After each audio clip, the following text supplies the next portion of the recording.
Milí přátelé, dobrý den. Jsem moc ráda, že se aspoň takto vidíme.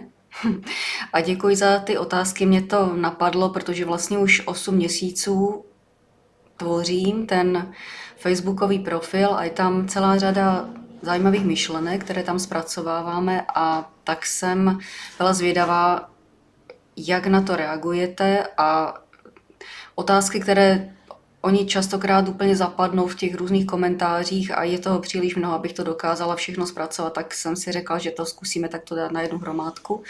A děkuji za ty otázky, které jste mi poslali od včerejška do dneška. Teď je půl druhé, tak jsem si k tomu sedla, že bychom to prošli. A já vždycky přečtu tu otázku, která přišla, nevynechala jsem žádnou, všechno, co jste tam včera vlastně dali, jsem označila značkou, jsem dala srdíčko nebo nějakou značku, že vím, že jsem to četla, a kde byl dotaz nebo nějaký komentář pod ně, tak jsem to všechno vzala. Mám to tady vytištěné a projdeme to jedno za druhém a uděláme to ještě tak, že nebudu to ani nijak jako selektovat, že něco je z té kategorie, něco z jiné kategorie, protože ono asi stejně potřebujeme v životě být flexibilní a nejenom se naladit na nějakou úžasnou romantickou a lahodnou notu, ale reagovat na věci, které přicházejí a jak přicházejí. Takže já to vezmu tak, jak to přišlo. Není to nijak redigované, není to nijak selektované, je to prostě tak, jak jste to poslali, a nevím, jak dlouhý bude tady tento záznam, ale já dám vždycky časové stopy, že ta otázka, která je tato, je od do a další otázka od do, takže koho co zajímá, tak se může podívat, nemusí to poslouchat celé. Tak ještě jednou teda děkuji za vaše podněty, otázky a jdeme na to. První byla od paní Moniky Kováčové a Monika Kováčová píše: Vaša reakcia na výsledky SAV vo veci vakcín, ďakujem. K tomuto mám asi už jenom tolik, protože mě to už vlastně vůbec nezajímá a považuji to za historii, na které je potřeba stavět a nikoli se v ní pořád hnípat, a možná bych jenom předeslala, že tu analýzu jsem provedla proto, že pan doktor Kotlár má velice zdravé a perspektivní a lidské stanovisko k celé té věci a nehodlá honit čarodejnice, ale hodlá z toho derivovat maximum užitku, výsledku a poučení, což je teda můj pohled na to. Já prostě volám po smíření a potom, aby lidstvo si z toho vzalo poučení, ne aby zase agresivitu řešilo nějakou agresivitou. Takže proto jsem to udělala. Udělala jsem to zadarmo jako dar slovenské vládě, protože mám k Slovensku vřelý vztah, a ty výsledky vyšly v podobě soudně znaleckého posudku s kulatým razítkem, takže šlo to rovnou na prokuraturu. Nemělo se to nikdy objevit někde jako nějaký únik prostě, ale stalo se, takže unikly nějaký preliminární data, které uchopili jací si lidé a nesmírně to skritizovali, přičemž neměli přístup k těm primárním datům a ke komplexnosti toho projektu, takže nevím, na základě čeho to udělali, ale udělali to přes média, ale já prostě už po zkušenostech na toto nereaguji. A ani bych nereagovala na nějaký humbuk, který teď na Slovensku patrně probíhá ohledně té analýzy vakcín, protože ke mně se to nedoneslo a je to pozoruhodné, že? Kdyby mě to sem tam někdo z mých kamarádů jako nesnažil se podsunout, že se tam na tom Slovensku něco děje, ale nikdo se mě oficiálně vůbec na nic neptal, takže já nereaguju na žádné invektivy prostě nikoho a přes média už vůbec ne.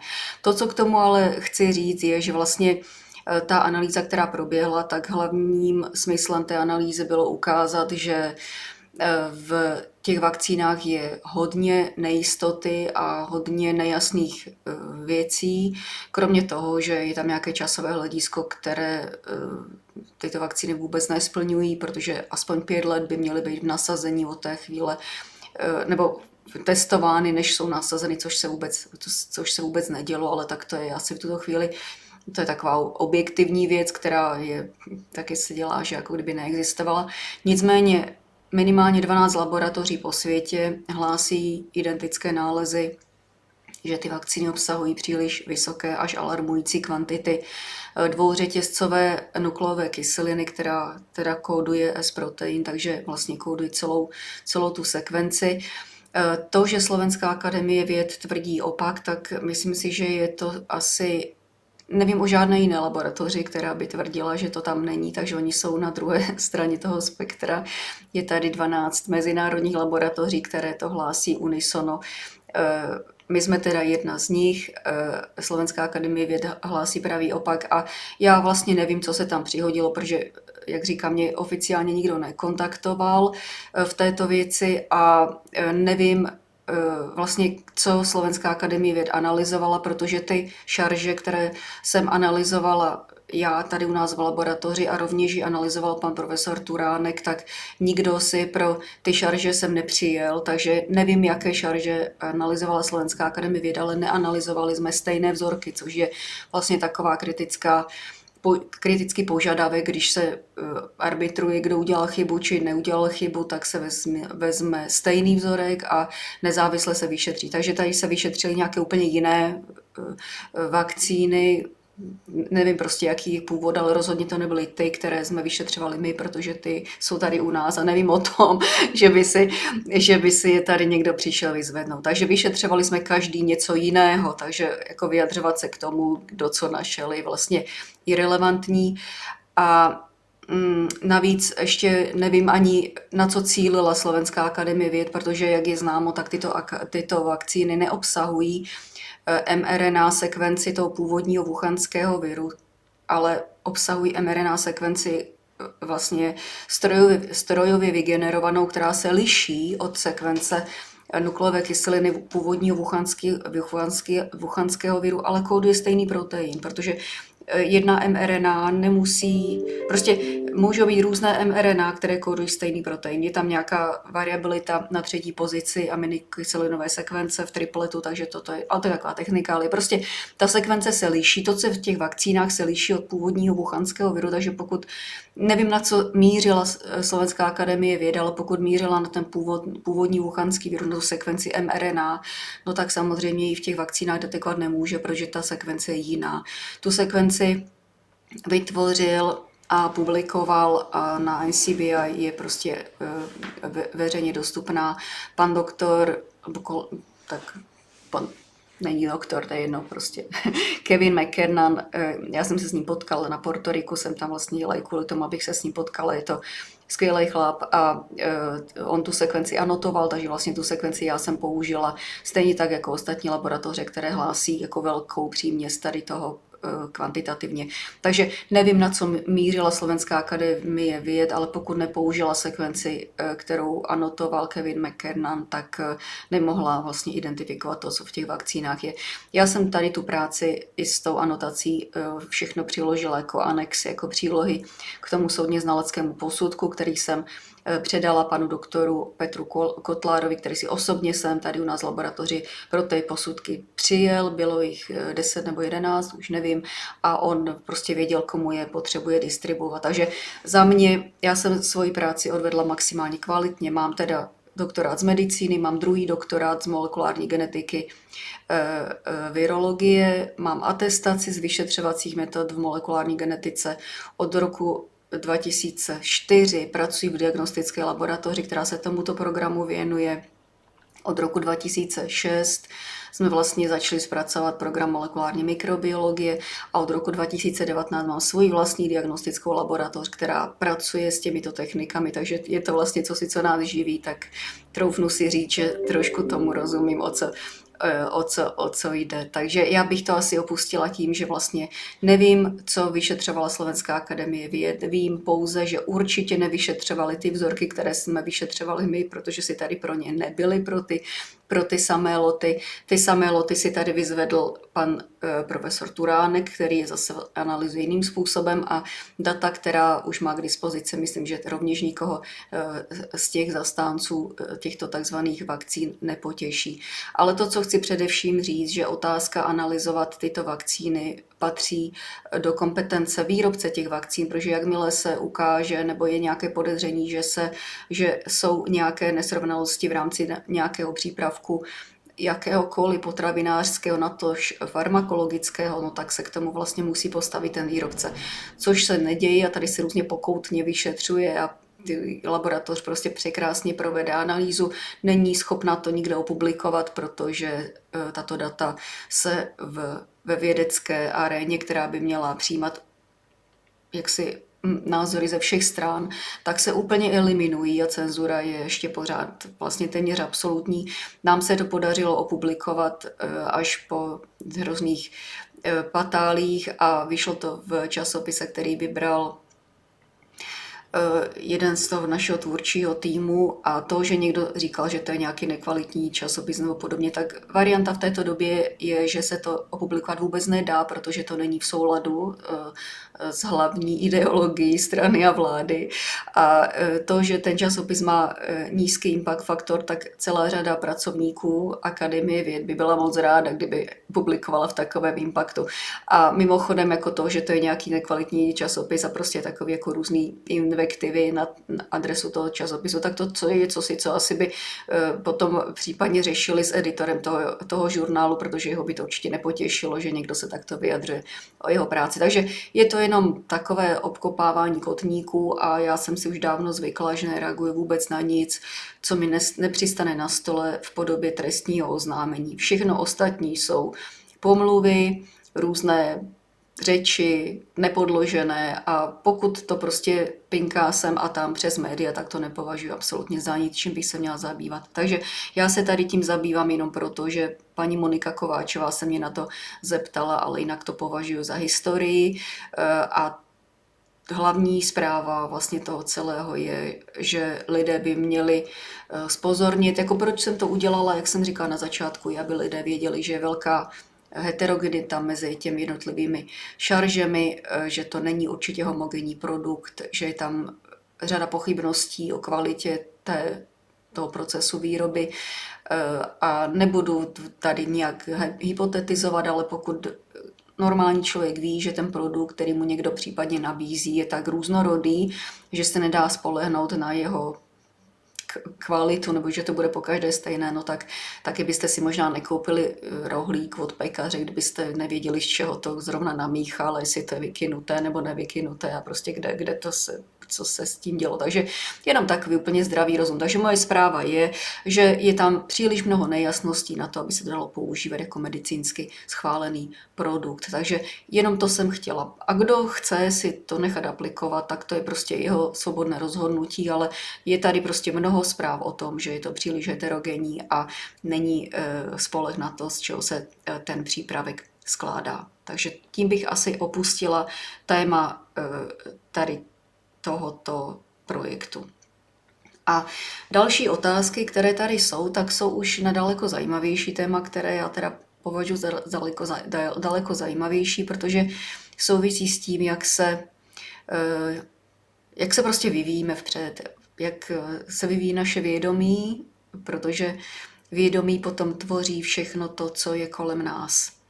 A paní Jaroslava Němcová, teda druhá otázka, se ptá, jak myšlenky lidí působí na svět, především jaký vliv mají na války a pak na posun lidstva do další dimenze, do 5. dimenze. Děkuji, Jarča. No to jestli je dimenze 3. nebo 5. Prostě lidé mají ve zvyku to vždycky nějak označit, aby věděli, kde se pohybují, ale ono asi i v rámci toho pohledu na svět je to taková velká fluidita událostí, které se přelévají, a aby se něco arbitrárně vyznačilo, že je 3., 4. nebo 5., tak to je jenom taková jako berlička pro lidi, aby věděli. V podstatě jde o to, že ta takzvaná 5. dimenze nebo ta Satya Yuga nebo zlatý věk, nebo prostě tam, kdy už jako lidi pochopí, že žít se dá tak, že se nebudeme navzájem zabíjet a vraždit a vykřikovat na sebe přes média, co jsme zač, přičemž jsme se nikdy ani nepotkali a nevíme o sobě vůbec nic, a kdybychom se navzájem potkali, tak ani by nás nenapadlo, aby jsme se tímhle způsobem vyjadřovali, protože by jsme se styděli sami před sebou, že by nám takovéhle věci prošly přes pusu, tak je to, ta 5. dimenze je vlastně takový jako název zažitý pro pojmenování něčeho, kde bude hezké žít a hezké bude pracovat. A co se týče myšlenek, tak vlastně kvantová fyzika, všechny ty věci, o kterých my si tady na tomto webu povídáme, dávno to potvrzuje, akorát to zůstávalo dlouho na papíře těch vědců a ten překryv do toho skutečného společenského dění a jak funguje život, tak prostě chyběl. A myšlenka je prostě cosi, co je základem toho, že vznikne případně nějaké slovo, a to slovo potom případně dá vzniknout nějakému skutku. Takže protože vlastně všechno je jako kdyby fluidní a stává se partikulárním hmotným jenom v tu chvíli, kdy je potřeba s tím pracovat, když na to zaměříme svou pozornost, jak se říká, no tak ta myšlenka, tak ta můžete mít představu, že je nějaká nehmotná, ale ona je stejně hmotná, jak vy jste hmotný i nehmotný. Prostě všechno je, v tomto duálním světě máme jako duální charakter, partikule nebo vlna. Když vědec se zaměří na stínítko, tak vidí, že elektron proletěl a udělá tam prostě nějaký interferenční obrazec. Když se nezaměří, nebude to pozorovat, no tak on se bude chovat jako vlna a prostě nebude pozorovatelný. A protože vy jste z těch partikulárních částic a ty se chovají jako částice nebo vlna, tak i celé vaše tělo, toto se prostě chová jako částice nebo vlna, akorát prostě svým zrakem to umíte detekovat pouze jako co vidíte, protože vaše oko není kvantové ani elektromikroskopické, vaše oko umí pozorovat prostě tady ty hrubé obrysy, ale jsme všichni složení z kvantových částic, které se chovají jako částice, partikule nebo vlna podle toho, zdali nás někdo pozoruje, zdali jsme k užitku, zdali jsme prostě zdali jsme zapuštěni v nějaké situaci, ve které se vyskytujeme. Takže myšlenka má úplně stejnou podstatu a pokud víte, že není pěkné a slušné, ani byste to už neudělali, protože vaše vědomí je už vysoko a už nebudete někomu kousat do krku a prostě snažit se ho zabíjet jenom protože má jiný názor než vy, tak to byste už chápali, že takovéto prostě to brachiální násilí správné není. Rovněž byste chápali, že není pěkné někomu říkat ošklivé věci, protože byste taky nechtěli třeba, aby vám někdo říkal takové ošklivé věci, tak nebudete říkat anonymně po Facebooku, ani přes média si s nikým něco vyřizovat. Tak chápete, že prostě to hmotné, co uděláte, že by mělo být takzvaně lidské. Potom chápete, že i ty slova, která vlastně to, co říkáte, tak by mělo mít nějakou úroveň duševní, myšlenkovou, lingvistickou, že by ten jazyk neměl padat do nějaké bažiny prostě neslušných výrazů nebo prostě nějakých podivných slov, které... Prostě ten jazyk má mít taky nějaký charakter, aby nesl tu zprávu, kterou chcete říct. No a samozřejmě myšlenka je úplně stejná. To, že vám nikdo nevidí do hlavy, kde ty myšlenky zpracováváte, které si jako vychytáte někde a zpracováváte, tak to neznamená, že ten efekt neexistuje. A má úplně stejný dopad jako to, co řeknete, nebo prostě to, co uděláte, protože ta myšlenka je jako kdyby ten startovací bod, odkud to je. Takže pokud nechceme, aby byly války, prostě pokud se nechceme navzájem zabíjet, tak takové myšlenky nebudeme ani tvořit. A pokud je někdo tvoří, no tak ať je tvoří, protože asi ho to zajímá, to téma, ale mě třeba takové téma vůbec nezajímá, tak já takové myšlenky ani nevychytávám z prostředí, ani je nespracovávám už na to, že bych je nějak modifikovala a přetvářela ještě v něco prostě, v nějakou agresivitu. A já ani nečtu prostě články na toto téma, mě to úplně odpuzuje. Neposlouchám žádné zprávy na toto téma, mě to opravdu úplně odpuzuje. Takže kdyby na mě bylo, tak by téma válek neexistovalo, protože mě to vůbec nezajímá. Mě to prostě stejně nezajímá jako nějaké úchylky jiné. Já to považuji za úchylku v dnešní době, aby někdo válčil, protože věci se dají vyřešit slovem, diskuzí, prostě každý řekne, o co mu jde a řekne to pravdivě a nebude zatloukat a skrývat a nebude se přetvařovat a všechno se dá přeci vyřešit. Takže mně to připadá jako velice primitivní, ten způsob řešení, že někomu dám pěstí a já se toho nehodlám vůbec účastnit. Takže já to ani rukama nedělám, ani o takových věcech nemluvím a ani takové myšlenky prostě nevychytávám, ani je v hlavě jaksi nepěstuju, nekultivuju. Takže kdyby to tak bylo, jak já to dělám, no tak prostě skutečně válečný problém by neexistoval, protože já bych pro mě by prostě nebyl, já bych to ani nepodpořila, aby tam žádné peníze neposlala, prostě ani by nevznikla, já bych udělala všechno pro to, aby to nikdy se nestalo, aby se ti lidi sešli, aby si řekli, o co jim jde, kde bylo nepochopení, protože vždy, když je nějaký konflikt, tak to vzniká z nepochopení. Jeden si myslí, že by měl mít víc, druhý je uražen nebo podobně. To se všechno dá vyřešit, vysvětlit. Prostě lidskostí, diplomací jako klidným slovem. Vůbec nechápu, proč by vlastně taková věc měla nastat. Takže pro mě to jako téma neexistuje a myslím si, že kdyby to lidi rovněž takhle pochopili, že pokud to pro ně přestane existovat jako téma, to znamená, že nebudou nejenom do toho válečného pole nepůjdou, že by vzali zbraň a stříleli na někoho, ale to nebudou ani podporovat, prostě nebudou poslouchat ty nekonečné řeči na nějakých těch internetových fórech nebo v televizi. Prostě vůbec se tomu nebudou věnovat, přičemž uznáte, že máte spoustu dalších věcí, kterým je potřeba se věnovat, no tak to téma prostě zanikne. Přestane vás to zajímat, tak to zanikne. Jak se nosily, nevím, naškrobené límce kolem krku, no tak už se nenosí, protože to téma přestalo lidi zajímat, tak se přestali nosit. To je úplně stejné, prostě někde jsem to už i říkala, je to jako kdyby existoval nějaký obchod, který prodává nějaké zboží a pokud bude existovat jeden člověk, který bude chtít si to zboží koupit, no tak ten obchod bude mít pořád otevřeno a bude nabízet to zboží, ten program, ten projekt. Ale pokud nebude nikdo, koho by to zajímalo, no tak ten obchod zavře. A taková časová linie, takový projekt prostě zmizí, protože ho lidské vědomí nepotřebuje, už ho na nic nevyužívá. Takže pokud budou lidé chtít válčit, protože mají pocit, že nejsou schopni si sednout k jednomu stolu a říct si věci nahlas a přátelsky a v klidu, a třeba ne přátelsky z začátku, ale v klidu, prostě bez křiku a každý dostane nějaký čas, aby se vyjádřil. To, že někdo bude křičet hrozně nahlas, nebude znamenat, že má pravdu. Že budou lidi chtít slyšet argumenty. Že jak je to teď ve vědě, že se prostě něco úplně odcenzurovává a nesmí se o tom mluvit, no tak se bude mluvit o všem. Protože každý hlas má sílu, každý hlas má cenu, každý názor má cenu. A když je to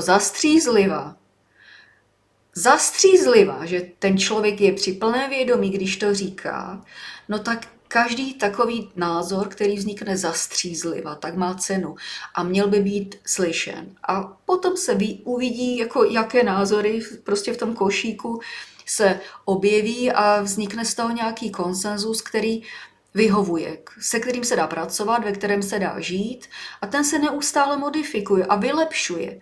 A vylepšuje. To je evoluce, vylepšovat, prostě, aby to bylo hezčí, aby to bylo srozumitelnější, aby víc lidí k tomu mělo dosah, aby to bylo pochopitelnější a ne ničit, bořit a válčit. Takže myšlenka působí na svět tak, že dává vzniknout konkrétní události, která je koncovým bodem toho řetězu. Takže pokud nevznikne myšlenka, která vede k nějakým negativním koncům, no tak ty negativní konce ani nevzniknou. Realitu si skutečně tvoříme sami, to není žádné klišé. Tak jak si sami zařizujete svůj byt a zařizujete si ho podle svého vkusu, no tak si zařizujete i ostatní svoji realitu. A to, že to není viditelné, to neznamená. Já třeba nevidím zvuk, ale já ho slyším. Takže nemusím to vidět, nemusím to vnímat těmito smysly, abych dokázala říct, jakou to bude mít konsekvenci, jestli to bude správně nebo nesprávně. Takže myšlenka má stejnou sílu jako vaše slovo a jako váš čin. A myšlenka je ještě daleko nebezpečnější v tom, že se můžete domnívat, že vám do hlavy nikdo nevidí, ale co tam můžete zpracovávat.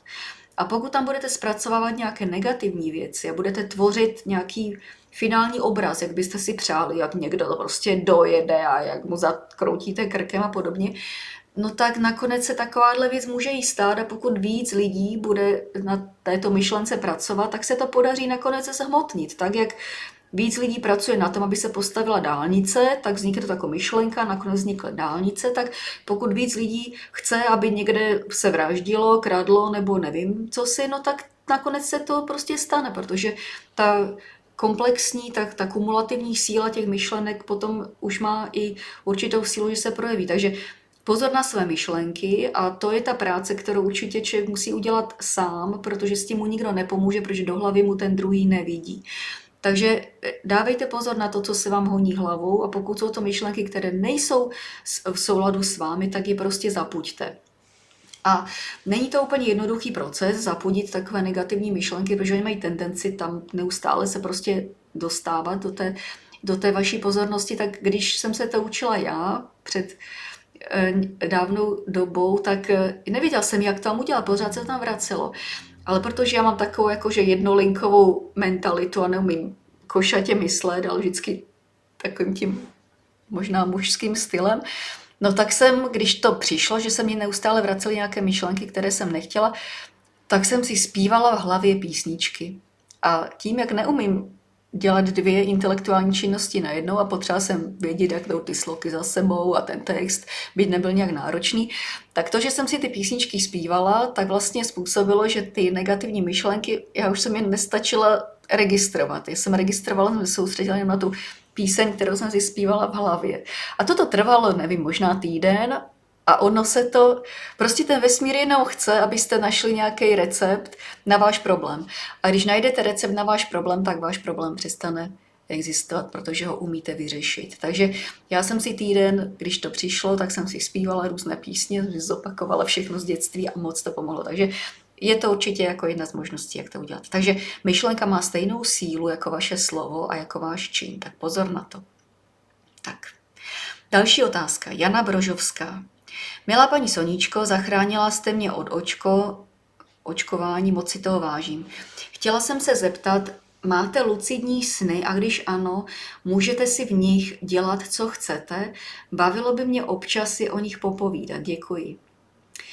No, já sny od dětství nemám. Já mám, možná vybavím 5 a to mi je 50, bude 51 za pár dní.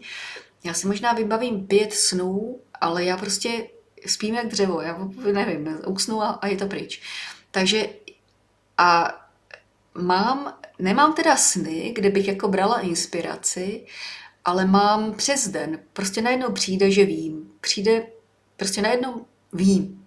A je to zabdělého stavu v této úrovni snění, protože toto je všechno projev vědomí. To, co my žijeme, to není žádná do kamene vytesaná realita, ale to projev jednoho nádherného vědomí, které vlastně nás drží v různých úrovních snění, můžeme to tak nazvat. A buď se zanořím hlouběji a sním, jako v noci, anebo si sním tento sen. A já nevím, kdy se z něho probudím, ale to jsou takové úrovně výukových modulů školy, jednoho obrovského vědomí, které se učí. A my se teď učíme na této úrovni. Takže já nemám zážitek toho hlubokého snu, ale mám zážitek lucidního snu z nedávné doby a vím, že to byl sen. Byla to vlastně jako příhoda, kterou jsem úplně jako viděla, jako kdyby byla živá. Bylo to akorát v takovém, nemělo to úplně barvy, bylo to takové jako za soumraku, jako kdyby to bylo celé. A byl takový příběh s malým chlapečkem kudrnatým, já jsem seděla na pláži a takový krásný příběh to byl. A bylo to cílené a účelné. A já jsem ho potom napsala, ten příběh, a na tomto Facebookovém účtu je někde ze začátku. Takže vím, že ty lucidní sny nejsou žádné abnormální nebo nějaké jako ty bláznivosti, které jako lidi říkají, že se jim jako posplétá jedno s druhým a vůbec jako nechápou, co to je. Hledají v tom nějakou zprávu, ale to, co jsem zažila já, tak to bylo vlastně taková ta chvíle, než už víte, že jste skoro vzhůru, ale ještě nejste, takže ale už víte, prostě nespíte. A tam se to odehrálo a bylo to nádherné a mělo to svůj účel. Takže toto jsou krásné chvíle toho lucidního snění a já jsem se jako vždy lidí ptala, o čem se jim zdá. Já jsem chtěla vědět, o čem se jim zdá, protože já ty zážitky prostě nemám. A oni mě vždycky odbyli, že jsou takové různé hlouposti a tak. Takže já vlastně jako nevím, co znamená mít sen, Ale jeden lucidní jsem měla a ten mi poslal on s velkým O a velkým N a byl to nádherný sen. Takže je to dar, když se taková věc stane, ale není to určitě běžné. Tak, další otázka. Milan Mikulík. Jaký je váš názor na myšlenky pana profesora Raka? Mám moc ráda pana profesora Raka a já jsem ho objevila ještě v té době, když jsem byla úplně hmotář, úplně zanořená prostě v tomto hrubohmotném snu a myslela jsem si, že realita jediná možná je ta hmotná, kterou vnímám svými smysly. A narazila jsem na něj, protože rovněž kvantová fyzika je jako můj obrovský koníček a léta se tomu věnuji a i můj obor, který dělám, obsahuje spoustu kvantových jevů, takže mě jako myšlení na této úrovni je blízké. No a pan profesor Rak se snažil to přinést lidem v takové srozumitelné formě. Přišel jako jeden z prvních, aspoň tady v této zemi, jako jeden z prvních, snad první, takže samozřejmě z něho udělali nějakého blázna, že vůbec jako nechápe prostě, ale to je vždy jenom nepochopení té druhé strany a nepochopení druhé strany místo toho, aby ta druhá strana řekla, ach, já ještě nechápu, o čem mluvíš, tak ukážu na vás prstem a řeknu, že jste hloupí. No, ale tak já myslím, že pan profesor Rak je daleko nad tím a že si tady toho nevšímá, je nad věcí. Stejně jak já jsem úplně nad věcí a mě vůbec nevadí, že mi někdo nadává. Nemůžu říct, že by mě to jako nezabolelo, když to zjistím, ale jako nemá to žádný, jako neobtiskne to tu stopu už ve mně. Takže pan profesor Rak je rovněž nad věcí, ví, že tato naše takzvaná realita je pouze projevem vědomí, které my vnímáme jako my to vnímáme, my sníme jakýsi sen, který nám připadá jako úplně reálný. Kdyby tomu tak nebylo, tak bychom se z toho všichni hrozně rychle probudili a už bychom to hrát nechtěli, ale my se tady učíme. My se tady učíme v těch situacích, ve kterých se vyskytujeme, abychom se naučili reagovat lidsky, rozumně, zajímavě, se šarmem a ne primitivně a s pěstí a podobně. Takže to je úkolem tady v této hmotě, abychom se, domnívám se, abychom se naučili, že se dá reagovat i lidsky a dá se žít krásně, dá se žít v harmonii, dá se žít v souladu s jinými lidmi, není potřeba neustále na sebe štěkat přes plot, že je potřeba jenom si v klidu věci vysvětlit a je to celé hra. Ta realita v podstatě je pouze myšlenka, je to projev vědomí v těch nejrůznějších podobách, které kolem sebe vnímáme a je to pouze trenažer, je to výukový model, ve kterém se vyskytujeme. Není to nic víc, nic méně, je to nádherná věc, je to nádherná hra, je to nejpokročilejší hra, kterou kdy jste mohli hrát a pan profesor Rak se snažil už dávno to vlastně lidem vysvětlovat, ale ještě to asi bylo brzy, ale dnes nás už je víc a každý to bereme trošičku z jiné strany, aby jsme vám vysvětlili, že vlastně to, v čem se vyskytujete, ten váš život, tak to není žádný útok na vás, žádný boj proti vám, je to pouze trenažer, je to výukový model, je to škola, že vy se vyskytujete v různých situacích, které máte řešit. A to vědomí, stvořitel, on, prostě creator, source, zdroj, už kdo tomu jak se říká, tak je zvědavý, jak to budete řešit. Zdali jste se v čase těmi nekonečnými iteracemi naučili. Jak se umělá inteligence učí, no tak umělá inteligence je vlastně takový čajíček, takový odvar toho nádherného vědomí. Tak jak se to učí, tak vy se rovněž učíte, tak je velký on, je zvědavý, jak se vám to daří, takže a nic není proti vám, nic není žádné, abyste trpěli, vy jenom to vlastně chápete, protože máte svoje ego, které je uražené a které je citlivé a má pocit, že je to nějaký útok na vaše ego, ale nikdy to není útok na vaše ego, je to vlastně otázka na vaše vědomí, kde si stojí, jak bude reagovat v té dané situaci a čím jste pokročilejší, a lidstvo už je opravdu hodně daleko, tak ty otázky jsou těžší a komplexnější. A pokud vždycky je vyřešíte tak, jak před 100 lety, že válka skončí a budou se tady nahánět ti lotři a přičemž ti, co to způsobili, tak o nich ani nevíte, jenom tady ty malé ryby, které byly vystrčeny do prostředí, tak to odnesou. Prostě pokud zase lidstvo naskočí na staré scénáře, tak stvořitel má nekonečné množství času, pro něj čas nejistý, tak řekne, tak dobře, tak a zase nás propere prostě v dalším kole. Takže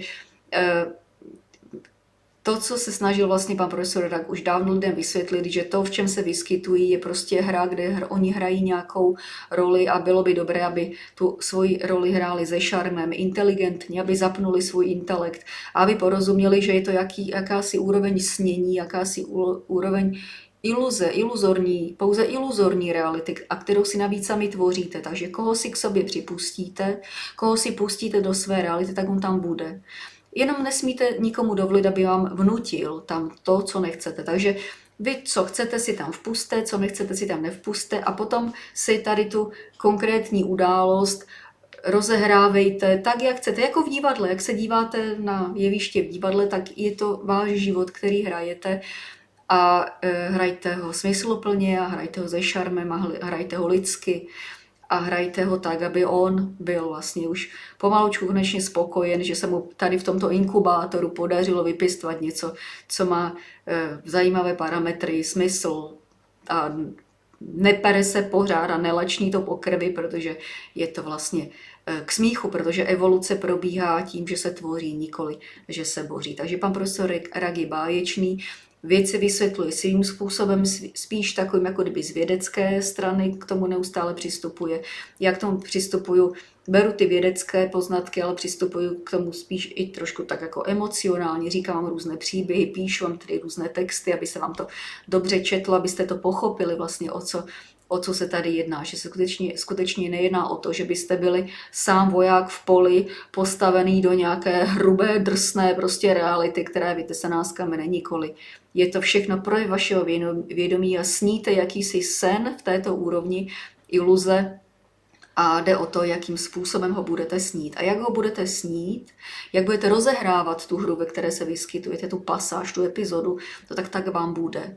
Takže pokud ji budete rozehrávat, takže se neustále budete chtít s někým prát, dohadovat a nějaké negativní emoce neustále budete produkovat, tak vám bude. Takže pokud to nechcete, tak to nedělejte, to je celé. To není nic jiného, to není nic násilného. Ten vesmír je založený na lásce a dobrotivosti a není nijak násilný. On se pohybuje jako velmi pomalu.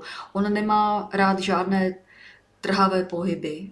On se pohybuje velmi pomalu a nechá vám nekonečný čas na to, abyste dozráli, abyste ty věci pochopili. Takže v klidu, jen vnímejte, v čem se vyskytujete a snažte se to akorát řešit tak, jak byste chtěli, aby to bylo. Aby to bylo hezké, aby to bylo harmonické, aby na vás nikdo nekřičel, no tak taky nekřičte. Aby vám nikdo nic nevnucoval, tak taky nikomu nic nevnucujte. Nechte každého dýchat, nechte každého žít, neomezujte. Nechte žít, žijte a nechte žít. Tak. Další otázka. Šárka Šimková. Co osud a životní volby? No těch otázek je celkem dost, takže já to přečtu všechno a pak si to vezmeme jedno po druhém. Co osud a životní volby? Je náš život předem určený, nebo si ho spolu vytváříme svými volbami? Pokud si duše vybírá rodiče a okolnosti narození, co to znamená pro naše rodinné vztahy a životní těžkosti? Dějí se nám věci proto, abychom něco napravili, nebo proto, abychom se učili a rostli? Je to spíš duchovní, ale velmi zajímavé téma. Ano. Co osud a životní volby? No tak protože asi bychom měli přijmout tu jednu základní premisu, že vlastně všechno kolem nás, všechno, co vidíme, vnímáme i nevnímáme, je projev jednoho jediného kolektivního ohromného vědomí. To je on, stvořitel. A to má různé úrovně různých vědomí, je tady kolektivní vědomí zvířat a této skupiny lidí a nějakého etnika a podobně. Prostě je to jako velice heterogenní, taková patchworková deka, ale rozhodně to vědomí se vyvíjí určitým definovaným způsobem. Nevládne tady žádný chaos, prostě všechno je designováno, všechno je přesně, prostě aspoň v takové kostře je všechno definováno. Už ty detaily jsou na vás. To provedení je na vás, ale ten plán je daný. Prostě vědomí, které je ukryto ve vás, v této podobě třeba, tak má tady nějaké úkoly, které má tady vyřešit, něco se má tady naučit, přiučit, ještě prostě něco jako vylepšit, spoustu věcí vylepšit, ale ten ta kostra toho daného plánu byla, než jsem sem přišla, tak jsem věděla, ta částečka toho vědomí stvořitele, která je ve mně, tak měla program, proč sem jde. To nebylo jakože z náhody nebo z nějakého plezíru. Takže to je ten můj osud, jak se tomu říká osud, tak ten plán byl dán. No ale to, jak já už ho provedu, tak to už záleží na mě. A tolikrát, a pokud ten plán je velký, řekněme, že má jakousi významnost, třeba i společenskou významnost, no tak pokud já bych to včas nezachytila, že mám jakýsi takovýhle úkol, no tak asi by nastala další iterace, další pokus, protože to, že některé vědomí bylo vybráno na některé věci, tak to není jen tak. Prostě musí mít nějaké parametry, nějaké schopnosti, aby co si dokázal. Takže někdo je vůdčí typ, tak to vědomí bylo osazeno do situací, kde je potřeba, aby to byl vůdčí typ. Někdo je prostě mateřský typ a chce rodit děti, tak to třeba já nejsem, tak já jsem jako nebyla osazena do takové situace. Já jsem byla osazena do jiné situace, ale tam jde o to, aby člověk pochopil, do jaké situace osazen byl a proč tam osazen byl.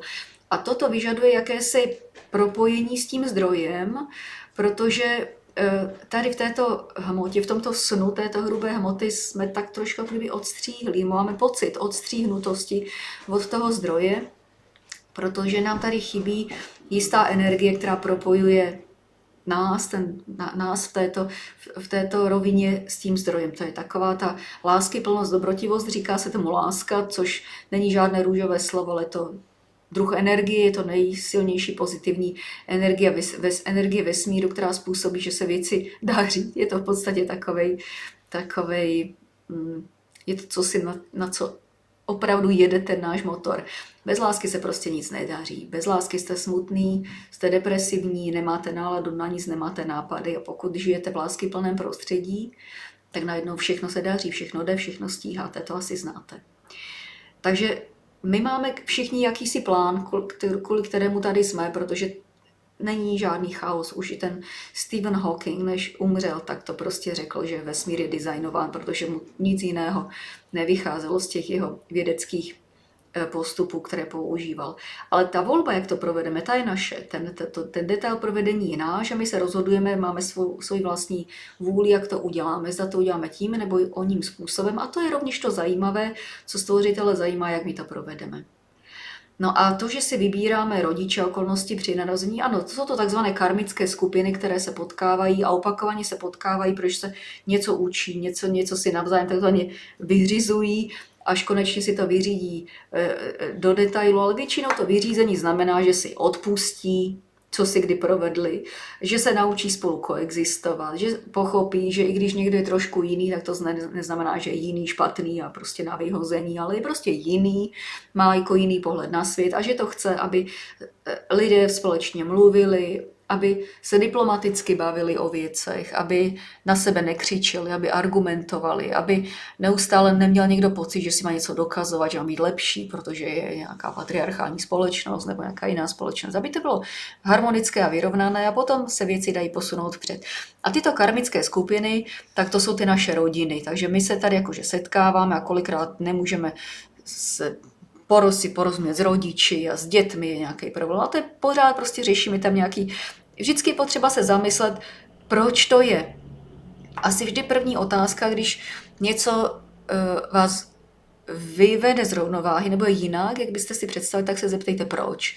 Proč? Co je to za zkušební otázku proč? Takže proč moje rodina vypadá takto? Proč já jsem se narodil do této rodiny? Co tady se mám naučit? Případně co já mám naučit toho druhého. Je to vlastně, chce to váš intelekt, abyste pochopili, co se vlastně máte v rámci té dané skupinky, té úzké skupinky naučit. A proto je i základem rodina, základem státu, protože tam si vyříkáváte ty svoje nekonečné trable, které prostě si táhnete přes všechny ty svoje životy, kolik jste jich za sebou měli, protože tolikrát se jako do té situace vracíte a tomu se říká, že ty životy se opakují a prostě ono je to daleko komplikovanější, ale tolikrát vás ten stvořitel pošle do stejné situace, abyste konečně pochopili, o co jde, abyste konečně to vyřešili k oboustrannému souladu. On potřebuje, aby se z duálního světa stal svět harmonický. Takže tolikrát budete se prostě do těch situací vracet. Tolikrát budete mít milence, který vás odkopne. Tolikrát půjdete do práce, kde to bude prostě příšerný šéf stejného charakteru, protože prostě vás to nějak jako přitahuje do té situace, protože jste to pořád ještě nevyřešili. Nevyřešili jste to tak, že pořád tam, co si máte. Takže když se neustále co si opakuje v vašem životě, tak se jenom zamyslete, proč se to děje a zkuste najít řešení. A to najdete v sobě, ani ne v tom, že půjdete za nějakým psychologem do nějaké poradny nebo za nějakým guru, vůbec ne. Všechny otázky, které si položíte, všechny odpovědi na ně hledejte v sobě a tam je najdete. Jenom se poctivě rozanalyzujte, proč se to asi stalo. Takže my si vybíráme naše rodiny proto, aby jsme se něco naučili, aby jsme už něco konečně finálně dořešili, aby jsme posloužili jako trenažér pro někoho dalšího, kdo se na nás zase učí. Takže všechno je to smysluplné a je to designované. No a dějí se nám věci proto, aby jsme je napravili, nebo aby jsme se učili, protože vědomí se pořád učí, jako vědomí je zvědavé. Vědomí je zvědavé, vědomí nesnese stagnaci a vesmír je neustále v pohybu, takže všechno se neustále pohybuje a vědomí, to vysoké, pokročilé, láskyplné, nádherné vědomí si přeje, aby se všechno pohybovalo směrem k němu, směrem do těch oblastí vysokých energií, těch láskyplných energií, než se vám všechno daří, kde máte úžasné nápady, kde ráno nevstanete zadničkou dopředu, ale vstanete a máte radost, že jste vstali, protože jste činorodý a čeká vás hromada věcí. Máte radost ze všeho, vlastně vás všechno potěší, drobnosti vás potěší a taky si všímáte různých detailů. A to se děje v energii láskyplné, v těch vysokých energiích, vyšších energií. Víte, že i doma, když je klid, tak je to fajn, a když je doma dusno, tak to není dobré. A to, že je doma dobře, no tak to je ta energie té lásky, té sounáležitosti jednoho s druhým. Tak. Další otázka. Zdenka Hermanová. Nedávno mě napadlo, jak je možné, že květinové děti v Americe dosáhly a zasáhly svými protesty za mír celou zem a přesvědčili vládu o nesmyslnosti války. My, vyspělá Evropa, toho nejsme schopní. Je to náš komfort, který nás brzdí, náš strach, naše rozdělení, nebo je to naše hlubičí podstata, jak na to nazíráte?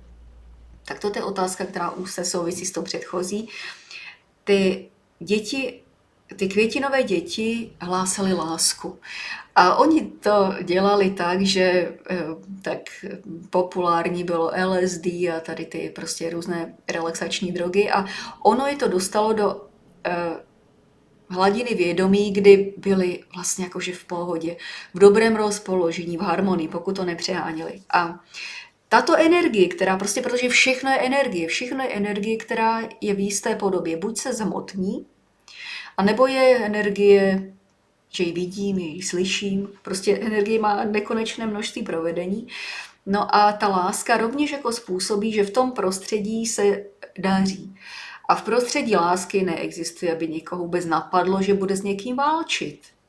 V prostředí lásky se každý, prostě se lidi milují navzájem, tak oni se milovali už jako ve všech možných modalitách, jak je to napadlo, to bylo takové rozvolněné období, ale prostě v tom prostředí té lásky, kterou možná si oni indukovali tady těmi relaxačními drogami, prostě najednou to bylo jinak. Najednou všichni byli v pohodě, všichni byli šťastní, všichni se usmívali a prostě tam nepatří do takového prostředí, prostě nepatří myšlenky na to, že jeden bude vraždit druhého.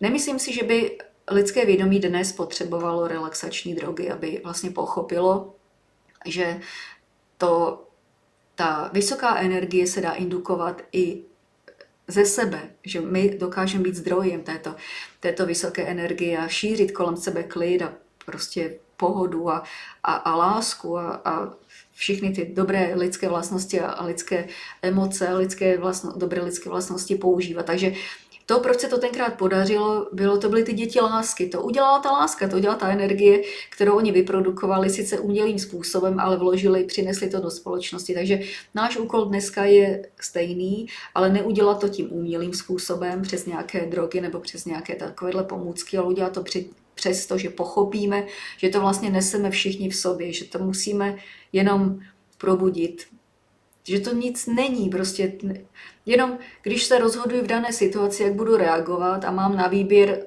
podle gaussovské křivky od těch nejhorších svých projevů až po ty svoje nejlepší, tak se aspoň pokusím, prostě z začátku se pokusím a nepodaří se mi to, ale časem už se to stane takovou rutinou, že mě ani nenapadne, abych reagovala tím svým nejhorším způsobem.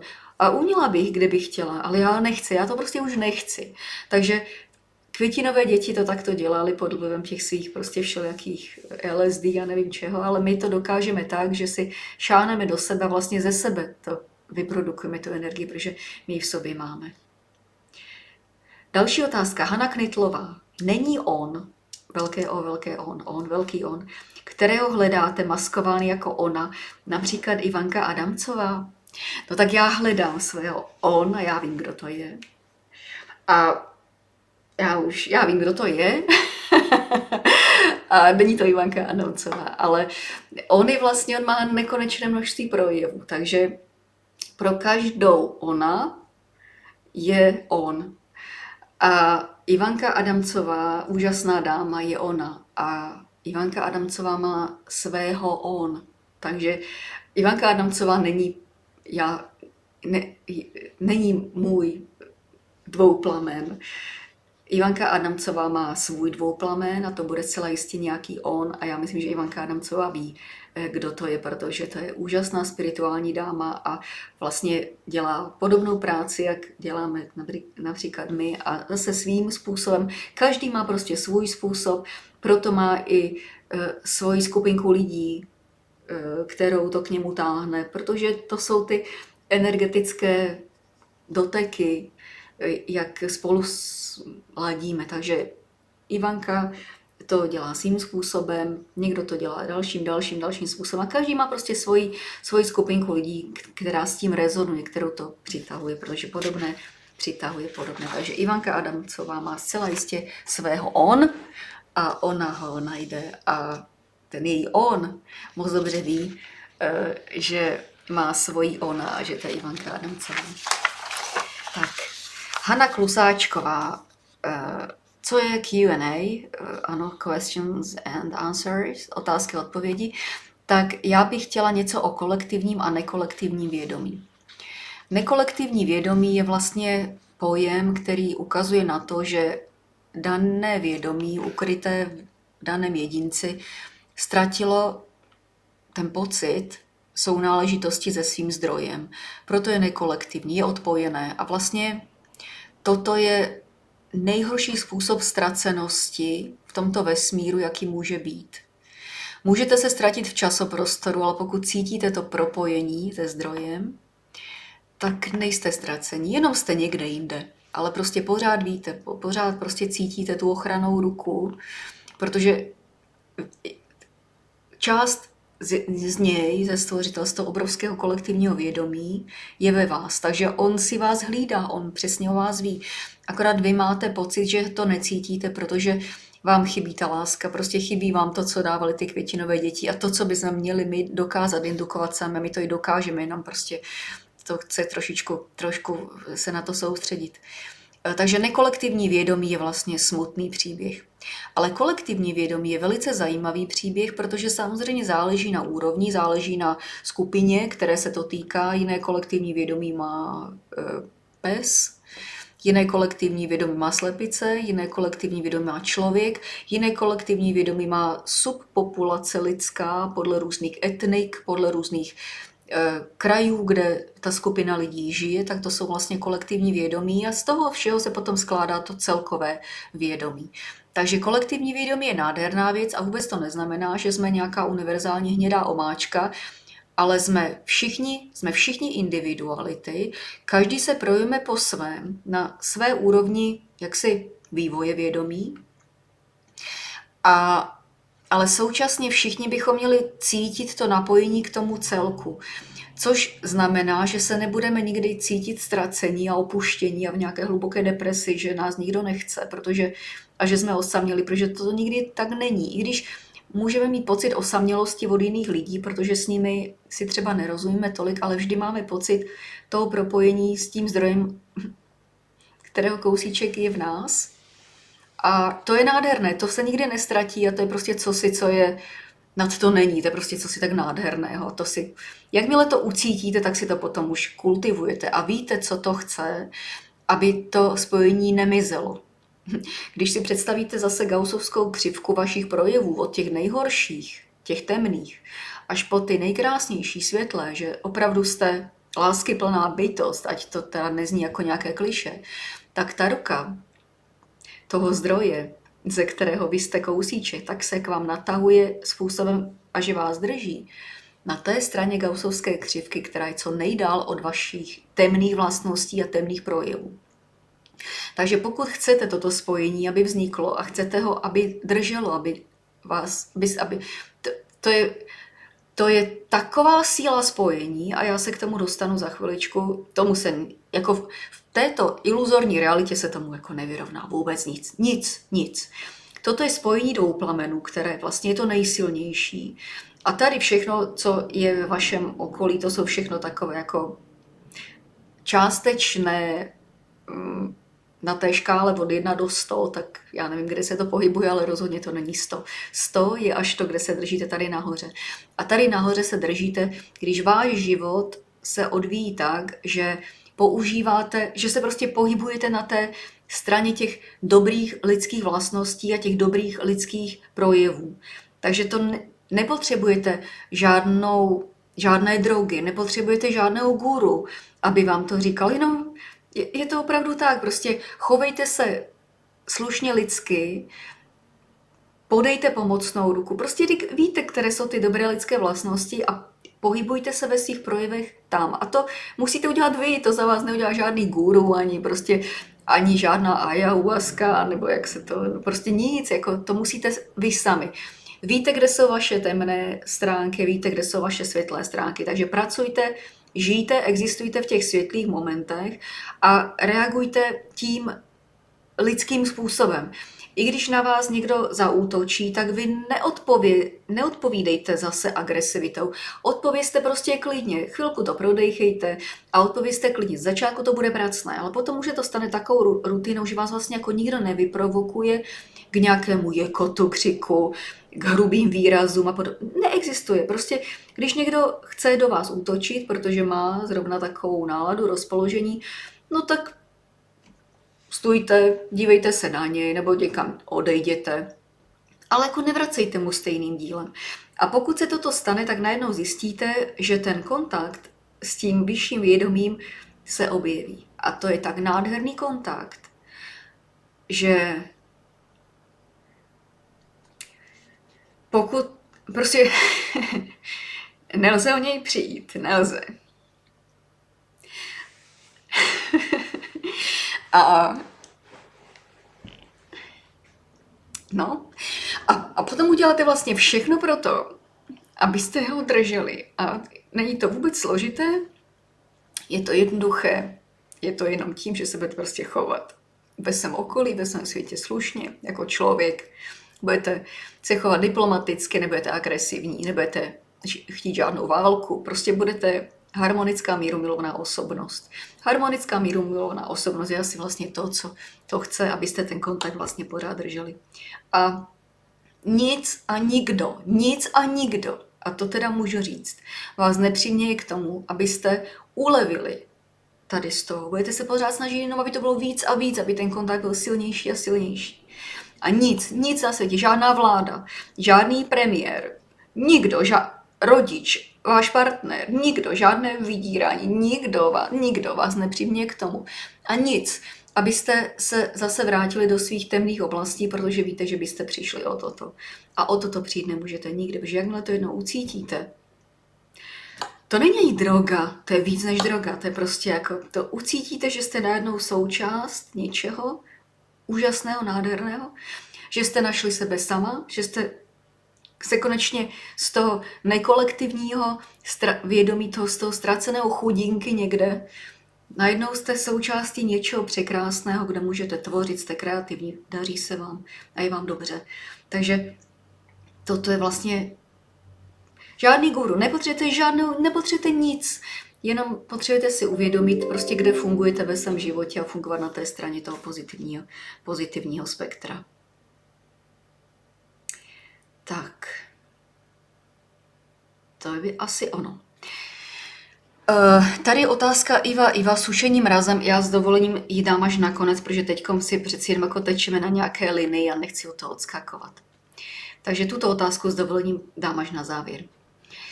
Další otázka. Max Ogorou, a to je krásná otázka. Aká snaha na konečnej zemi bude nekonečná v predlžovaní konečného života? Aká snaha na nekonečnej zemi, aká snaha na konečnej zemi bude nekonečná v predlžovaní konečného života? Naše země je konečná, protože to je jistá úroveň výukového modulu, která když už nebude potřebná, tak se to celé přeorganizuje a bude to vypadat jinak. Jako ten obchod, který nabízí nějaké zboží, které když už nebude potřeba, tak prostě ten obchod zavře nebo se prostě spíš rekonstruuje na nějaký jiný obchod. Takže konečná země je terminus technicus. Jaká snaha bude nekonečná, aby se předlžoval konečný život? I ten druh života, který žijete, je konečný, protože v jednu chvíli toto tělo mě nebude stačit na ty funkce, které moje vědomí bude vykonávat. Takže moje vědomí přestane být uvězněno, protože to bude vnímat jako uvěznění v tomto těle. V jednu chvíli bude chtít z tohoto těla pryč, protože bude to vědomí chtít mít nějakou jinou podobu, aby dokázalo se učit a vykonávat ty činnosti, ty funkce, tu kreativitu, kterou chce vykonávat. To je prostě ten vzestup vědomí, takže v tuto chvíli já vypadám takto a je to můj konečný život, protože v jednu chvíli já už jsem dost blízko tomu, že vím, že toto tělo mi už opravdu jako nestačí, že já už bych chtěla jako něco jiného. Takže aká snaha na konečnej zemi bude nekonečná v predlžování konečného života, tak jaká odpověď na tuto otázku? Jaká je to snaha? No to je láska. Pokud budete žít v lásce a budete tvořit ze sebe a udržovat kolem sebe ty vysoké energie, to je ta snaha, protože tu energii musíte tvořit, no tak to je ta nekonečná snaha, aby vlastně to vědomí šlo nahoru. To vědomí, aby šlo nahoru, potřebuje lásku, potřebuje prostředí kreativních energií, aby mohlo kreativně žít a fungovat. Takže odpověď na tuto nádhernou otázku je láska. Tak, další otázka, nebo podnět. Monika Bírová. Sonička, zdravím vás zo Slovenska. V týchto časoch na sociálnych sieťach u nás často rezonuje vaše meno v dobrom aj zlom. Chcela by som vedieť váš názor na to, prečo je toľko nenávisti medzi ľuďmi. Prečo sú také vyhranené názory na jednu a tú istú vec, len biela a čierna. Prečo má jedna skupina ľudí neustále potrebu sa povyšovať nad tou druhou, len pre iný názor, iný pohľad na vec. Prečo sú aj vaši kolegovia z odbornej praxe schopní zatratiť, zosmiešňovať vás a iných odborníkov len preto, že kladiete otázky a neuspokojíte sa s názorom tzv. Vedeckého konsenzu? Keď čítam vyjadrenia niektorých ľudí, je mi nesmierne smutno. Aká je z toho cesta von? Ďakujem a veľa vnútornej sily prajem. No, je to tak, sme velice heterogenní. To vědomí má nekonečné množství kvality. A některé vědomí pořád nechápe, že se pouze vyskytuje v nějaké iluzi, ve které by se mělo učit.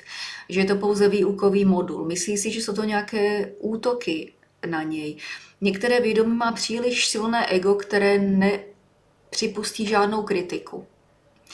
Takovéto ego rovněž se musí učit, aby dokázalo připustit tu kritiku a prostě dostane takový výukový modul, že pokud z něho vyjde živé a zdravé, tak pochopí, že to ego ho docela brzdilo a že ho teda brzdilo v rozletu a že bylo spíš špatným pomocníkem než dobrým rádcem. A já myslím, že cestou z toho ven je prostě si toho nevšímat, nečíst, znát svoji cenu.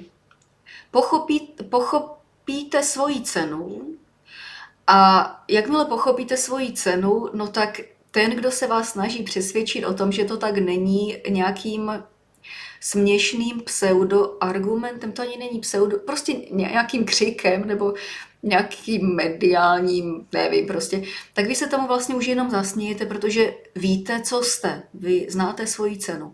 A jakmile pochopíte svoji cenu, no tak vlastně držíte, může kolem vás svištět vych reakce, ale vy se prostě držíte toho sloupu, který jako pevně ve vás, protože víte, co jste. Vy znáte kvalitu svého vědomí a vy víte, co jste. Víte, co dokážete, víte, kde máte svá slabá místa, víte, kde máte svoje silné stránky. A někdo, kdo na vás útočí, tak většinou, teda ten, kdo na vás útočí, ne že většinou, ale je to ten, kdo má vědomí níž, než jste vy, protože vědomí, které je výš, než jste vy, nebude na vás útočit. To, co jde ze zhora, je láskyplné. To, co jde ze zdola, je agresivní. Takže pokud to na vás útočí, vyhodnotíte to jako agresivitu, no tak víte, že to je nějaké jako kdyby, že to je jako dítě, které se ještě pořád učí a nemůžete se zlobit na dítě, protože dítě to jenom nechápe. Takže pokud je nutné, abyste bránili svoji pozici a vysvětlili, no tak vysvětlíte, použijete argumenty, v klidu to řeknete. Pokud se vás někdo zeptá, pokud se vás někdo neptá, no tak já už to tak mám, že pokud se mě nikdo neptá v oficiálních věcech, oficiální cestou, tak já na to nějak nereaguju, protože nevím, proč bych to měla dělat. Takže já vím, co jsem udělala, že jsem všechno dělala maximálně tak, jak jsem nejlíp uměla a abych si to někde obhajovala prostě na nějakých jako pofiderních forech, tak o to opravdu absolutně nestým. Takže pokud vás trápí, co někdo někde říká, tak to nečtěte. Ten člověk napíše, jako dneska novináři mají pocit, že jsou vlastně bez trestu, že jsou bez úhony, že můžou říct, co chtějí a zítra to změní a je to v pořádku. Prostě tak se to nějak stalo, ale já to nijak jako ani nezatracuju, ani neobhajuju, prostě ta situace je taková, jaká je v tuto chvíli, ale pro mě to znamená, že já nečtu jejich práci. Já nesleduju jejich práci, mě to prostě nezajímá. Takže pokud oni budou mít otevřený nějaký obchod, kde budou prodávat tady ty štvavé články a já tam nebudu chodit, nakupovat, tak kdyby existovala pouze já a ten obchod, no tak ten obchod zavře, protože tam nikdo chodit nebude. Takže pokud nebudete tu jejich práci sledovat a číst to, dávat palce nahoru, palce dolů a komentáře, tak jejich obchod zavře. To je logika věci. Prostě poptávka, nabídka. Takže pokud se v tom budete angažovat jakkoliv i tím, že vás to bude například trápit, no tak to nemá žádnou cenu, protože to nevyřešíte, protože vidíte, že někdo jenom tady chce prostě ubližovat někomu jinému, no tak se tomu nevěnujte. Prostě nevěnujte se této hře, nekomentujte to, nechte to prostě plavat. A pokud ten, na koho je vlastně ta negativita, ta agrese namířena, má pocit, že by k tomu měl něco říct, no tak řekne. Pokud se na to povznese, že to je prostě, že nějaké malé děti něco vykřikují, ale i ty malé děti jako za to nemůžou, protože oni to jenom nechápou, mají nějaké vidění, prostě tak analyzují tu svoji situaci, že z toho jim vyjde tento výsledek, no tak fajn, tak jim vyšel tento výsledek, ale oni musí si to sami v té hlavě přeorganizovat, já jim to nebudu.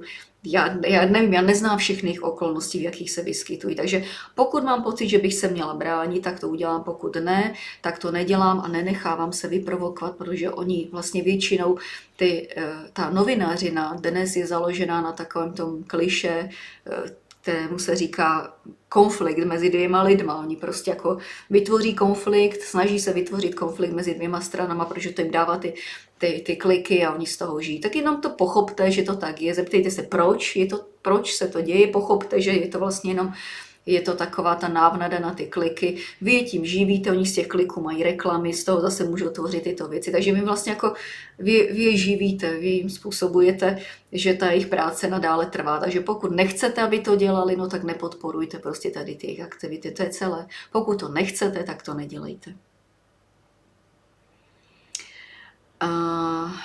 Jasně. Zuzka. Mám taký pocit, že ľudia stále ešte spia, teda väčšina. Pretože ak by nespali, tak zákonite by stačilo 20% ľudstva na celej Zemi na zmenu. kde sa teraz nachádzame, približujeme sa k tomuto číslu vôbec aspoň?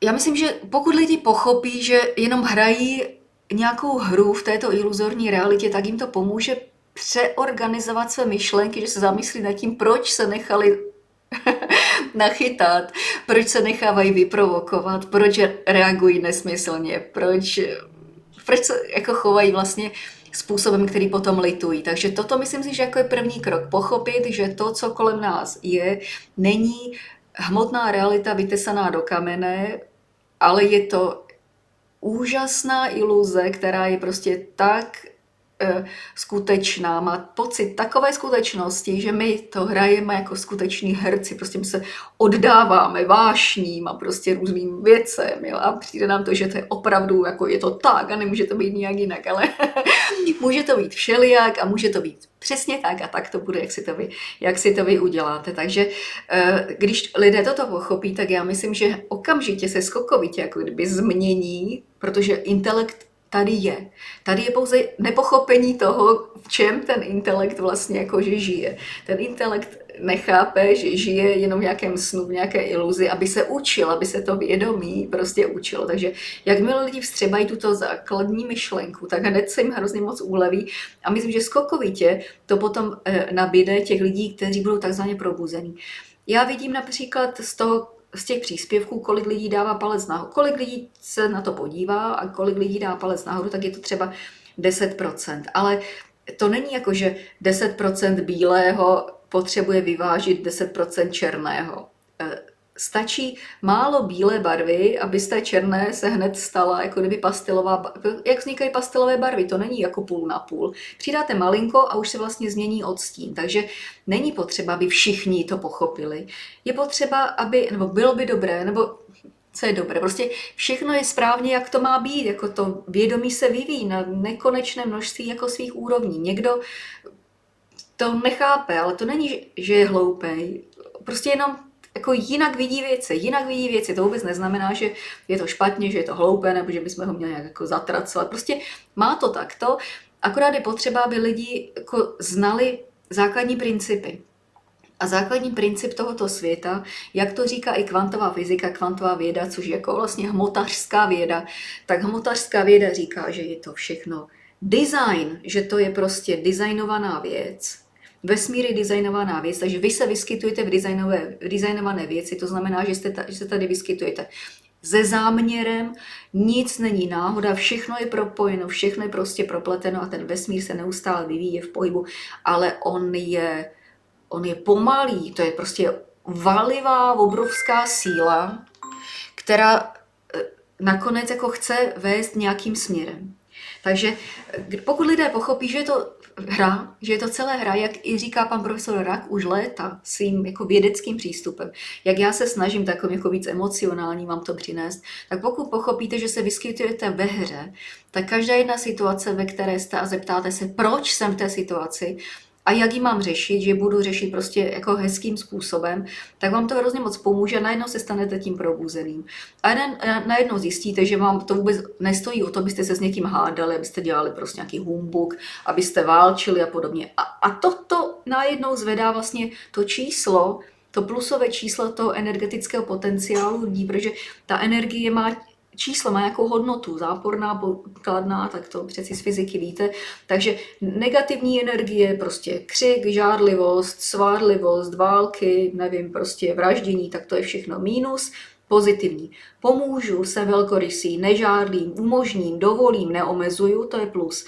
A čím víc lidí bude prostě žít v tom plusovém módu své činnosti a dennodenní neustále činnosti, tak tím vyšší bude ta pozitivní energie lidstva, toho vědomí lidstva. Takže a potom to půjde, jenom lidi vlastně musí pochopit ten základní princip, jak je tento vesmír strukturován, a to znamená, že je strukturován matematikem, úžasným matematikem, stvořiteli úžasný matematik a to je vlastně ta základní premisa. Takže vy se pohybujete v designové struktuře, kde máte svoji pozici. A už jenom pochopte, jaká je ta vaše pozice. Jestli ta vaše pozice je rozmlátit to na prach, A nebo vaše pozice je budovat, vylepšovat, stavět, komunikovat, pomáhat, organizovat. Nic víc to není, to je celé. Tak. Karla Komárová. Milá paní Sonio, skvělý nápad. Schumannova rezonance v závorce a jak se chránit před vysokou sluneční aktivitou. Ráda čtu vaše příspěvky, hlavně v době covidismu jste byla mým majákem. Děkuji za ta slova. Schumannova rezonance je takový pojem, který vlastně ukazuje na to, kde si stojí vědomí planety. Protože planeta je rovněž on, to všechno, všechny projevy, prostě hvězdy, planety, naše planeta, vy, váš pes, toto, všechno, to je on, prostě to je projev vědomí. A Schumannova rezonance je prostě pojem pro zvedání vědomí planety. To se zvedá, stejně jak se zvedá vědomí lidstva.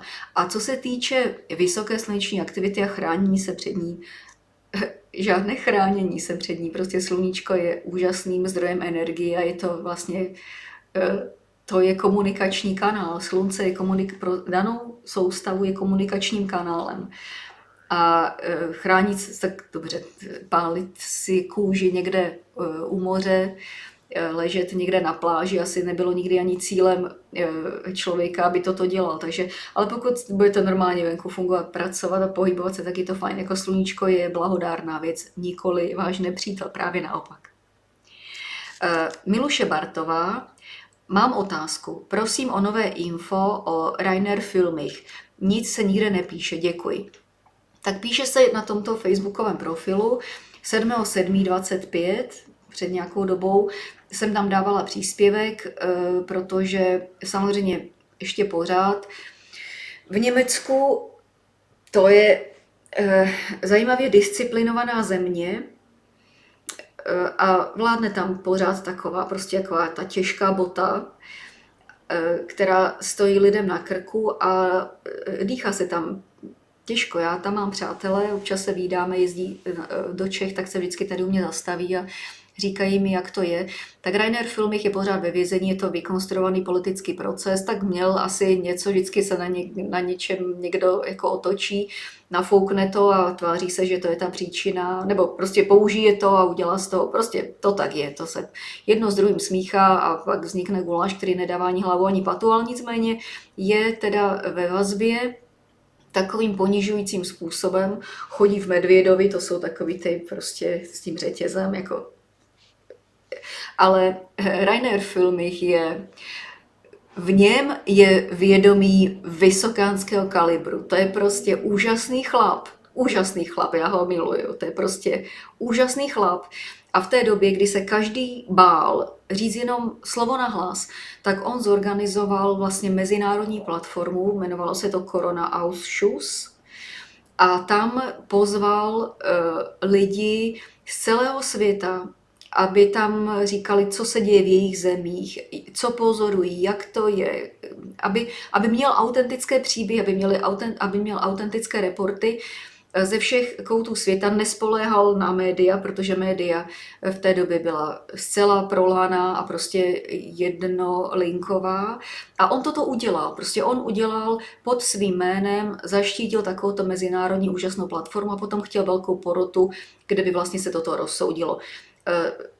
Dopadl, jak dopadl, ale já mu už 2 roky jsem mu, nevím, jestli tam 3. rokem teďkom, tak po minulé 2 roky jsem mu poslala k Vánocům pozdrav a minulý rok jsem mu psala, že jsem hrdá, že ho jako moc pozdravuju a že jsem hrdá na to, že můžu poslat do vězení pozdrav příštímu prezidentovi Německa.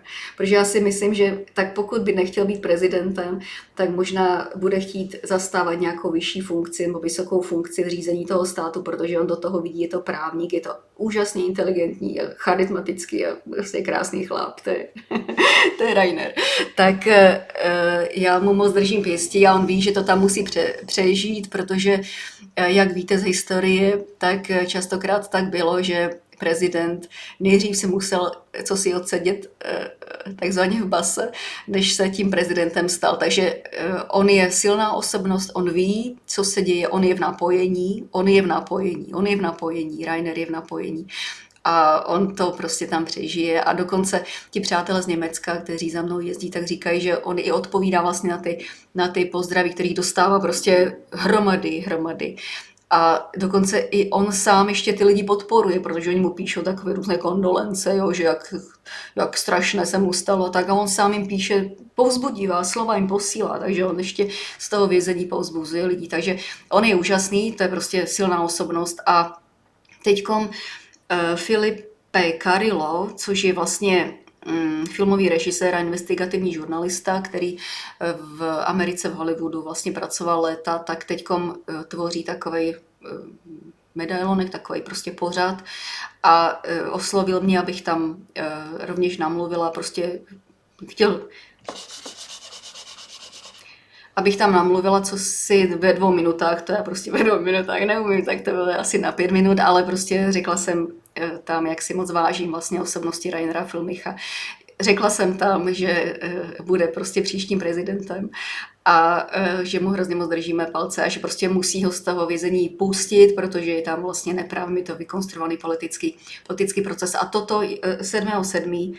je to tady na tom facebookovém profilu, to najdete a už je to, teď mě vlastně psali, že už to mají skoro celé hotové a do mnoha jazyků to vlastně překládají, aby to bylo dostupné a půjde to celosvětově. Takže je to taková aktivita na podporu Rainera Filmicha, aby ho prostě pustili ven, což teda pro německé pohlaváry je asi šílená myšlenka, protože to jim to tam rozseká na kousky, ale Rainer není bojovník v tom smyslu, že by byl agresivní. On chápe, on ví, že cesta vpřed je v těch nejvyšších lidských energiích, a on je jeden z nás a on je výborný. Takže nemá se dobře v hmotném světě, ale v iluzorní realitě a v tomto snu on chápe, že to musí tady tím prostě projít, protože je to pro něj nějaká přípravka, nějaká škola. Z toho vězení ještě on sám podporuje lidi, aby neklesali na duchu a vlastně Filip Carrillo vlastně teď udělal takovouhle aktivitu, aby to bylo celosvětové, veřejně dostupné, mediálně to prostě půjde ven a to už potom těžko lze asi ustát, aby takového člověka drželi bezprávně ve vězení. Tak. Aleš Blaha.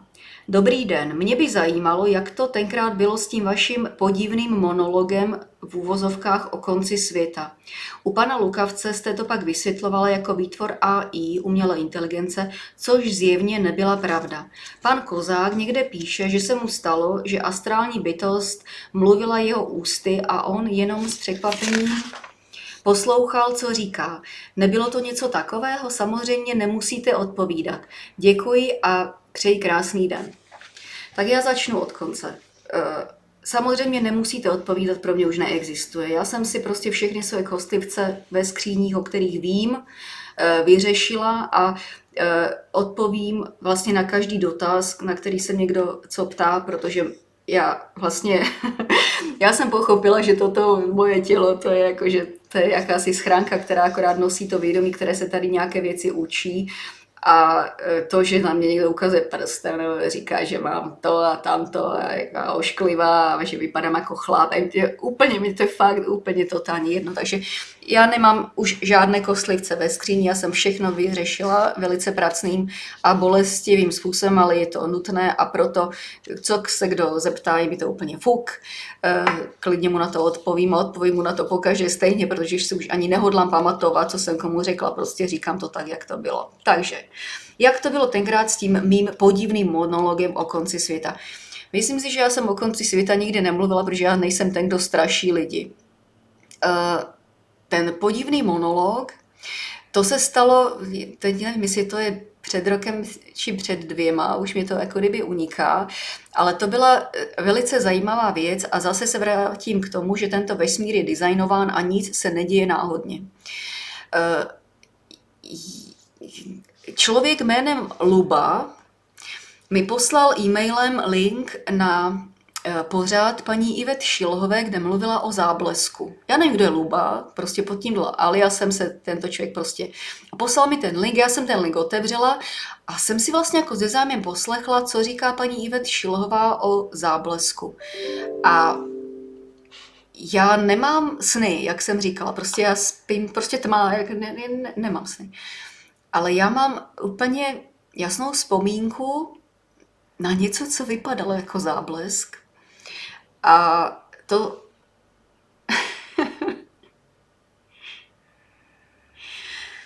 a to souviselo s nějakýma událostma.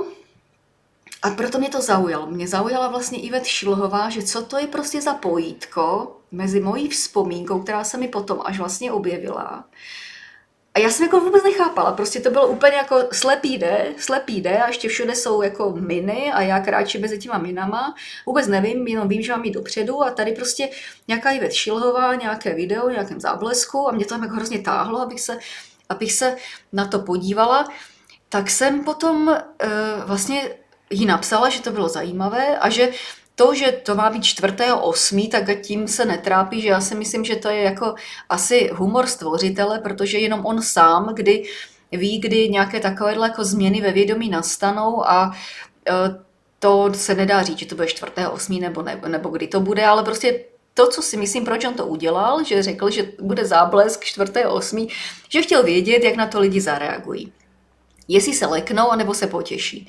Tak já jsem se nesmírně potěšila, že prostě bude cosi, protože já jako mám vzpomínku, úplně jako jasnou vzpomínku na takovouhle událost, že se něco stalo. A já jsem najednou ucítila, že tady je nějaké pojítko mezi tou mojí vzpomínkou, prostě to se vlastně jako nedá, v této hmotě se to nedá popisovat. Dá se to popisovat v nějaké iluzorní realitě a možná by mi rozuměl ten, kdo stejnou vzpomínku má. A já vím, že jeden člověk takovou vzpomínku má. A takže jsem ji kontaktovala, tak jsme si chvilku psali, párkrát jsme si vyměnili e-maily a potom ona za mnou přijela a 2krát jsme se teda fyzicky potkali, ale pořád ji mám jako v kategorii náhodné známosti, protože já o ní vlastně jako nic nevím. Jenom to, co jako říkala v těch svých pořadech. No a ona přijela, že s tím, že natočíme nějaké video a to bylo toto hrozně podivné. A já vůbec jsem v té chvíli netušila, co se mně stalo. Já jsem jenom měla pocit, že mě něco přemohlo. Draly se mi slzy do očí, já jsem nemohla ani mluvit a pak něco jsem říkala, vůbec jako nevím, co jsem říkala. Nikdy se mi to nestalo a před kamerou už vůbec ne, ale ani se mi to nikdy předtím nestalo. Ale když to Ivet natočila, tak já jsem věděla, že jí to nemám zakázat, že jí to mám prostě jako nechat, ať to použije. Nevěděla jsem, jak to použije, já jsem potom vlastně ten výrobek finální neviděla, mě už to jako odpuzovalo se na to dívat, takže já vůbec nevím, co to nakonec tam jakože vytvořili, ale já jsem nevěděla, co se mi stalo. A já nemám žádné sklony k nějakému, nepiju alkohol, nedroguju, prostě nebývám v rauši. To bylo úplně jako zastřízlivé, se to prostě stalo najednou, jako vás přemůže prostě něco, co je nádherné, láskyplné a prostě vytrysknou vám slzy z očí. A to se stalo.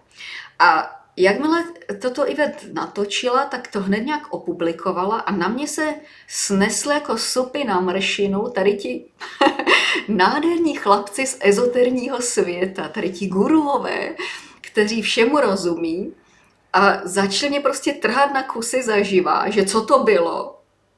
Ale já jsem nevěděla, co to bylo. Já jsem upřímně nevěděla, co to bylo. A protože jsem byla tak jako napůl z toho jako vykulená, tak jsem si říkala, já fakt nevím, já neumím na to nijak rozumně v tu chvíli odpovědět. Jsem si jako říkala, ne, já nevím co. A oni na mě zaútočili, abych okamžitě se k tomu vyjádřila. Prostě jako hned to vyhrabali, to video. A já jsem fakt nevěděla, jako co to je. A tak jsem to chtěla stočit. Věděla jsem, že mě něco přemohlo, že to prostě nebylo, a to jsem ještě jako v té době byla jako hodně hmotař. Nebo ještě jsem se do toho jenom tak jakože dostávala, ještě jsem to jako neměla a ten kontakt ještě nebyl.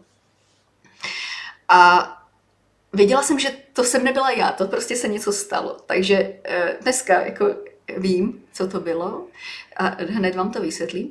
No ale takže jsem chtěla říct, že lidi jako dávejte si pozor na to, co vidíte na internetu, protože to fakt může být jako umělou inteligenci vytvořeno.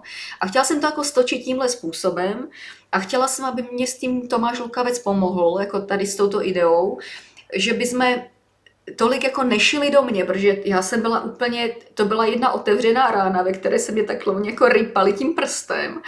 A já jsem nevěděla, jako co mám dělat, takže jsem prosila Tomáše Lukavce, aby jsme to udělali tak, že to stočíme, že je to prostě umělou inteligencí pozměněno, ale ono je to pozměněno ne umělou, ale jako úplně jinou inteligencí. Aby si lidi dávali pozor na to, čemu věří, že je na internetu. Tak dneska po té době už víte, že tato myšlenka nebyla až tak úplně lichá, protože já třeba na internetu takzvaně prodávám různé očistné prostředky na cévy a proti houbám a proti, jak vůbec nic neprodávám. Jo? A je to normálně umělou inteligenci vygenerováno a vypadá to tak, že mnoho lidí na to naletí a věří tomu. Takže já jsem to chtěla stočit tímhle směrem, že buďte lidi opatrní, na co se díváte, nevěřte k všemu, neskákejte každému na lep, prostě nezbaštěte jim to jíst navijákem, jako buďte opatrní, prostě zapněte svoji intuici, jestli je to možné nebo to není možné. Takto jsem to chtěla podat a položit. Nebylo mi dopřáno, roztrhali mě na kusy a já ani nebudu říkat jména těch chlapců, kdo to udělal, ale naklikali si na tom hodně, protože lidi to sledovali, to jako intelektuálně dráždilo, že co se mi to stalo, že jsem se zbláznila nebo něco. Ale mě to vlastně jako vysvlíklo úplně do naha, protože takovouhle věc, aby člověk prostě najednou to bylo všude, na Slovensku to bylo, všichni o tom věděli, jo, tak o takovéhle jako obskuritě, kterou jsme mi tam v 5 minutách vytvořili v té mé pracovně s klavírem. A protože všechno se děje, že je to designováno, tak prostě to se muselo stát. A to, co se mi stalo, tak to vlastně byl ten první kontakt s tím vysokým vědomím. Tak to totiž probíhá. Ono je... Tak když vás kontaktuje nějaké nižší vědomí, tak většinou je to jako pod váma, takže je to, jako v mém případě jsou to takový ty různý agresivní výlevy proti mně, ale už ani to není, prostě to už ke mně jako nedosáhne, jako nedofoukne, já už jako v tom fakt, jako já v tom už nežiju. A tento kontakt, to je něco tak nádherného, já jsem nevěděla, že to je ono. A to bylo ono. A to se projeví tak, že vám prostě vytrysknou oči a slzy z očí. A i teď, jak jsem někdy nějaké věci jako říkala, nemohla jsem jako chvilku pokračovat. Prostě to přijde, jako pořád je to s vámi a je to zdroj všech vašich nejlepších nápadů, myšlenek, projevů, realizací vašich projektů, toho, že kolem vás je pohoda a harmonie, že nedovolíte, aby kolem vás nebyla pohoda, že nedovolíte, aby kolem vás nebyla harmonie. Máte s tím kolikrát hodně práce a já mu říkám on, to je můj on. A my jsme spolu od té doby a tady, že ho kontaktovala astrální bytost. No astrální bytost to vypadá jako nějaké strašidlo někde od někať, ale to jsou takové ezoterní názvy, ale je to, celý tento vesmír je jedno velké, to je fluidní, co si, to je prostě vlna, která se občas přetvoří v tu tvrdou hmotnou partikuli a jakmile to vědomí, ten zdroj vás zjistí, že víte o něm, že ten kontakt může být prostě uskutečněn, tak vás kontaktuje. A pokud se vám to stane, tak to je ten největší dar, který se vám může stát, který můžete dostat a není té síly prostě, která by způsobila, že byste o to přišli ze své vlastní vůle. Není té síly. Takže to, co tady se ptá Aleš Bláha, tak byla vlastně událost, která já asi vždycky potřebuji dostat takový kopanec, prostě pěstí rovnou do ciferníku, abych pochopila. Takže já jsem totiž jako hodně zaplouvala do toho ezoterního světa, mě to velice lákalo. Jako kabala mě nelákala, tam jsem jako cítila takovou tu temnotu z toho, ale prostě hromada jako různých věcí, strašně knih, velké množství knih jsem přečetla na to téma a velice mě to lákalo. Cítila jsem, že tam tudy vede cesta, ale ten ezoterní svět je bohužel, že to musím říct, jako hodně zakontaminován a není světlý. A mě teda jako chtěli roztrhat na kusy, málem se jim to podařilo, ale protože já jsem takový torpid, tak se jim to nakonec nepodařilo, já jsem si úplně jakože stáhla, ale pro mě to byla zpráva, že do toho ezoterního světa, jako, že mám odtadit pryč. To on mi takhle tímhle způsobem dal jasně najevo, že to není pro mě cesta, takže já jsem z ezoterního světa pryč. Uchopila jsem to nakonec tak, že vlastně dělám takovej, mám ráda takový eklektický přístup, prostě syntézu z mnoha zdrojů, takže já vám přináším, jak já čtu, já jsem knihomol, studuju neustále, takže co říká věda, co říká i hmotařská věda k tomuto, co říká religionistika, co říkají různé knihy, různí autoři, třeba i různí jako mystici před 100 let, tak vám ukazují knihy, které stojí za to si přečíst. Ukazují vám na rozhovory s lidma, které jsou povzbuzující a jsou opravdu povznášející. Ukazují vám na tomto facebookovém profilu, vám přináším i ty osobnosti, které by vám mohly připadat kontroverzní, ale už jsou dnes na té straně gaussovské křivky, která pracuje s tím kontaktem, protože oni ten kontakt patrně rovněž cítí a vědí, že udržet ten kontakt nelze přes temnou stránku jejich osobnosti, ale přes tu světlou a povznášející stránku jejich osobnosti. Takže já vám tam přináším informace o lidech, které jste někdo z nějakého důvodu je měl prostě zaškatulkován úplně jako kdyby zabetonovaným způsobem někde, ale myslím si, že jak všichni jdeme nahoru, tak prostě všichni jdeme nahoru, nejenom vy, nebo třeba možná já, ale i ten, takže všichni jdeme nahoru, takže vlastně nelze někoho posuzovat nějakým měřítkem, které je 20 let staré, neexistuje. Prostě ti lidé se neuvěřitelně posunuli, já to sleduju, prostě k některým lidem mě to úplně přitáhlo, protože mě to nesmírně zaujalo, co dělají, jakou práci a moc bych vás prosila, abyste zahodili takové ty šablony a škatulkování, že jeden je takový a černé a bílé. Nevím, prostě všichni jsme mozaika různých vlastností a různých projevů, ale ten, kdo chce se posunout výš se svým vědomím, protože pochopil, že se to děje, porozuměl rovněž, jaké nástroje k tomu slouží a ty nástroje není to kabala, nejsou to žádné drogy, nejsou to žádné temné rituály, jakéhokoliv charakteru, ale je to vlastně to, že jako v sobě to najdu, tak já vám o těch lidech prostě neustále do kolečka říkám a bych byla ráda, abyste se oprostili od nějakých šablon, které máte, které jsou staré, ale už jako už nesedí na tu osobnost. Ta osobnost je někde už daleko jinde a to, co dneska ti lidé říkají, tak to je nádherné, je to povzbuzující, je to inspirující, je to nesmírně inspirativní i pro nás, i když jsou ti lidé třeba z nějakých jiných zemí. Tak a ještě máme 2 otázky. Jana Tauchmanová, a to je spíš takový podnět.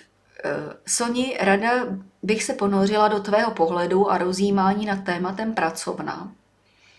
Využití a realizaci probouzejících se bytůstek po novu v novém v tomto transformačním období.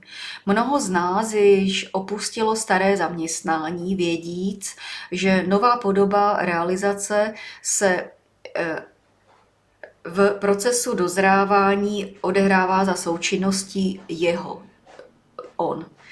I když zatím nemá hmatatelnou podobu, má i nemá. Proces čekání na zavnímání nové formy podoby prospěšnosti celku se jeví být podporován touto transformačně harmonizující dobou. To je věta.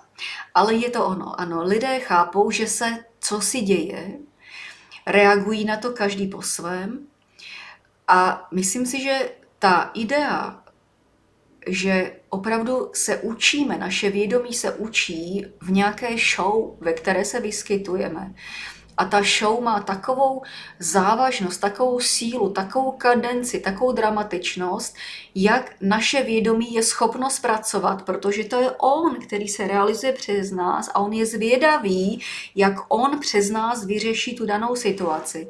Tak pokud lidi pochopí, že toto je princip fungování tohoto vesmíru, tak si jim nesmírně uleví a prostě daleko víc lidí půjde s tou vlnou toho vzestupu. A to není žádné skokovité, to je prostě jako to je pomalé. Vesmír netoleruje, nepodporuje žádné cukání prostě tou sítí. té tkaniny toho vesmíru. Má rád, když to prostě nabere nějaké momentum, takzvaně, že to prostě jako se valí nějakým způsobem, protože to je potom nezadržitelné. Ale potom, když stvořitel rozhodne, že dost a že to vědomí prostě dosáhlo nějakého stavu a že třeba tato těla už nejsou dostatečná k tomu, abychom vykonávali úkoly, které by naše vědomí vykonávat chtělo, tak potom udělá cosi. A potom někteří z nás mají vzpomínku na jakýsi záblesk. A potom já chci kontaktovat Yvette Schillovou, protože já cítím, že ona je prostě jakousi spojkou. A ona byla tou spojkou. Yvette Schillová byla tou spojkou mezi vlastně jako mnou a tím, koho já teď jako vlastně jako cítím jako součástí sebe, a to je to nejvzácnější, co vůbec může být. A poslední otázka. A vlastně potom ještě ten freeze drying, tak to si dáme, ale to už je taková relaxační. Takže Jana Tauchmanová. Krásný den, Soni. Pejsci, domácí mazlíčky a očkování, nutnost, četnost, je kvalita vakcín na našem trhu vhodná k použití, nebezpečí přenosu nemoci ze zvířat na lidi při neočkovaných, není to jen způsob, jak ochránit zisky výrobců vakcín, tvá smečka doma a veterinární péče. Kdysi, když Jenner vlastně vyrobil tu první vakcínu proti kravským neštovicím, tak to byla úžasná myšlenka. Určitě to a moc to pomohlo. No ale každá úžasná myšlenka, kam se podíváte, na všechny úžasné myšlenky, tak ta byla v poslední době zpracována tak, že vám je z toho úzko, jak to bylo zpracováno. Takže farmaceutický průmysl, což je součást, vlastně ten průmysl výroby vakcín je součást farmaceutického průmyslu, tak to je biznis. To je prostě obrovský biznis, který nehledí vpravo a vlevo a zase farmaceutický průmysl má spoustu různých výrobků, léků, které jsou nesmírně užitečné. Ale potom tam má spoustu takového balastu, který je skutečně někdy dokonce zdravý škodlivý, někdy má spoustu nežádoucích účinků, někdy nefunguje, je to jenom taková nějaká věc marketingové povahy, takže je to nesmírně zakontaminováno a musíte si sami vybrat, jako co pro vás je skutečně nutné. A viděla jsem jeden takovej for, byly dvoje dveře, v jedněch stál nějaký člověk, který lákal lidi na zdravý životní styl a před ním nebyli žádní zájemci a byly druhé dveře a tam bylo preskripce léků a tam byla prostě obrovská fronta lidí. Takže místo toho, aby lidi si nechávali řešit své zdravotní problémy jakousi chemií, nějakou pilulkou, tak myslím, že by měli rovněž vstoupit do sebe a přimět to svoje tělo, aby se šlo projít, aby se šlo proběhnout a najednou to tělo zjistí, že je to hrozně prima a že se chce procházet a že se chce proběhnout a že chce jít do lesa. Jenom to tomu tělu musíte ukázat a neřešit věci nějakou pilulkou a nějakou vakcínou a nějakou, nevím, prostě nějakým produktem tady všelakých těch komerčních výrobců lecčehos. A vakcíny jsou samozřejmě důležité, pokud jedete do nějaké endemické oblasti, kde se vyskytuje cosi, co vám opravdu může znepříjemnit dovolenou, nebo se můžete nakazit něčím, co potom má nějaké dalekosáhlé důsledky, ale jsou to věci endemické pro danou oblast. Vy tam jdete a víte, že je prostě vysoké riziko, že byste třeba se to věci nakazili a použijete nějakou vakcínu, která je už léta na trhu, je osvědčená, zná se jejich bezpečnostní profil, ví se, že je to prostě v pořádku a takže to uděláte. A pokud budete žít v Praze, v betonovém, nebo v New Yorku, v betonovém městě, kde je jeden centrální park, ale jinak jsou to samé ulice, tak představa, že byste se infikovali na tom asfaltu někde virem klíšťové encefalitidy od klíštěte, které nevím, kde vy jste na tom asfaltu chytli, přičemž třeba v Praze jezdí tramvaje, které říkají, že se máte nechat očkovat proti klíšťové encefalitidě, tak nevím, jaká je expozice v Praze třeba, ale hromada Pražanů se prostě nechá očkovat proti klíšťové encefalitidě, protože si to přečetli na tramvaji jako reklamní nebo někde jako nějaký reklamní leták. Takže je to prostě na vašem zdravém úsudku, zdali jdete do nějaké expozice či nikoli. Víte, že teď vlastně po té covidové aféře má farmaceutický a vakcinační průmysl příšerné renomé, tak samozřejmě nezatracujte farmaceutický průmysl, mají spoustu úžasných a užitečných výrobků, ale s rozumem a nenechte si prostě natlačit cokoliv, co vám kdokoliv nějakým reklamním letákem vnucuje. Tak a co se týče mé smečky domácí a veterinární péče, tak když někomu něco je, tak samozřejmě k veterinárnímu lékaři jdeme, ale třeba moje králíčky, miláčky jsem kdysi očkovávala proti myxomatóze a tomu moru a tím všakým věcem, až jsem nakonec po jednom očkování způsobila, že ten virus se prostě reaktivoval a řešili jsme myxomatózu po očkování a já už to prostě řešit nehodlám a chovám je tak, že mají dostatek prostoru, mají výběh, prostě chovám je takzvaně s láskou, že se o ně staráme, mají dobrou baštu. Teďkom to ještě jsem udělala tak, že Romulus, můj zasloužilý multitaťka, žije s maminama, takže mají takový zahradní domek s teráskou, mají se dobře. A vůbec jsem za poslední roky nepozorovala, že by se komukoliv cokoliv stalo z této kategorie, z těch ukrutně infekčních chorob pro králíky. Takže myslím si, že když těm zvířatům umožníte ty životní podmínky, které potřebují, že nebudete ty chovy přeplňovat, že nebudete mít nějaké velkochovy, kde se to prostě šíří jako na Spartakiádě, tak vlastně nemusíte vůbec, prostě můžete žít tak, jak žili naše babičky v tomto, že ta zvířata prostě měly v pěkných podmínkách, starali se o ně a že to všechno bylo fajn. Prostě mějte ta zvířata, když je milujete, nemějte ta zvířata jako nějaký produkt nebo něco, co chcete jenom sníst. Prostě u nás zvířata nejedí, zvířata jsou mazlíčci a žijí s náma tak dlouho, jak prostě chtějí a jak se jim líbí. No takže toto je toto. A už jenom k tomu mrazovému sušení. Na tomto facebookovém profilu najdete kolem 11. ledna, myslím, jsou tam asi 2 příspěvky, kde vám ukazují, jak se to dělá. Na mnoho dotazů jsem jí odpověděla, že jakou technologii používám, je to teda Amaru, vyrábí to Liotrade, což je česká firma, já jsem vůbec nevěděla, že něco takového existuje před 3 lety. A narazila jsem na to jenom proto, že jsem poslouchala jeden podcast jednoho kluka z Texasu a on se živí tím, že prostě vyrábí mrazem sušené různé potraviny, různé výživové doplňky a říkal, že mu chutnal freeze-dried corn, tak jsem si říkala, cože to, jako jak to. No tak nejdřív jsem zjistila, že prostě Nestlé má nějakou obrovskou, že jsou to nějaké jako haly na ty technologie, ale potom jsem narazila vlastně tady na českého výrobce, tady kousek od Prahy a jsou to super kluci, fakt takový nadšenci a mám to teda už 3 roky, nejdřív jeden přístroj pro velký úspěch, druhý, potom ještě 2, takže máme 4 ty přístroje.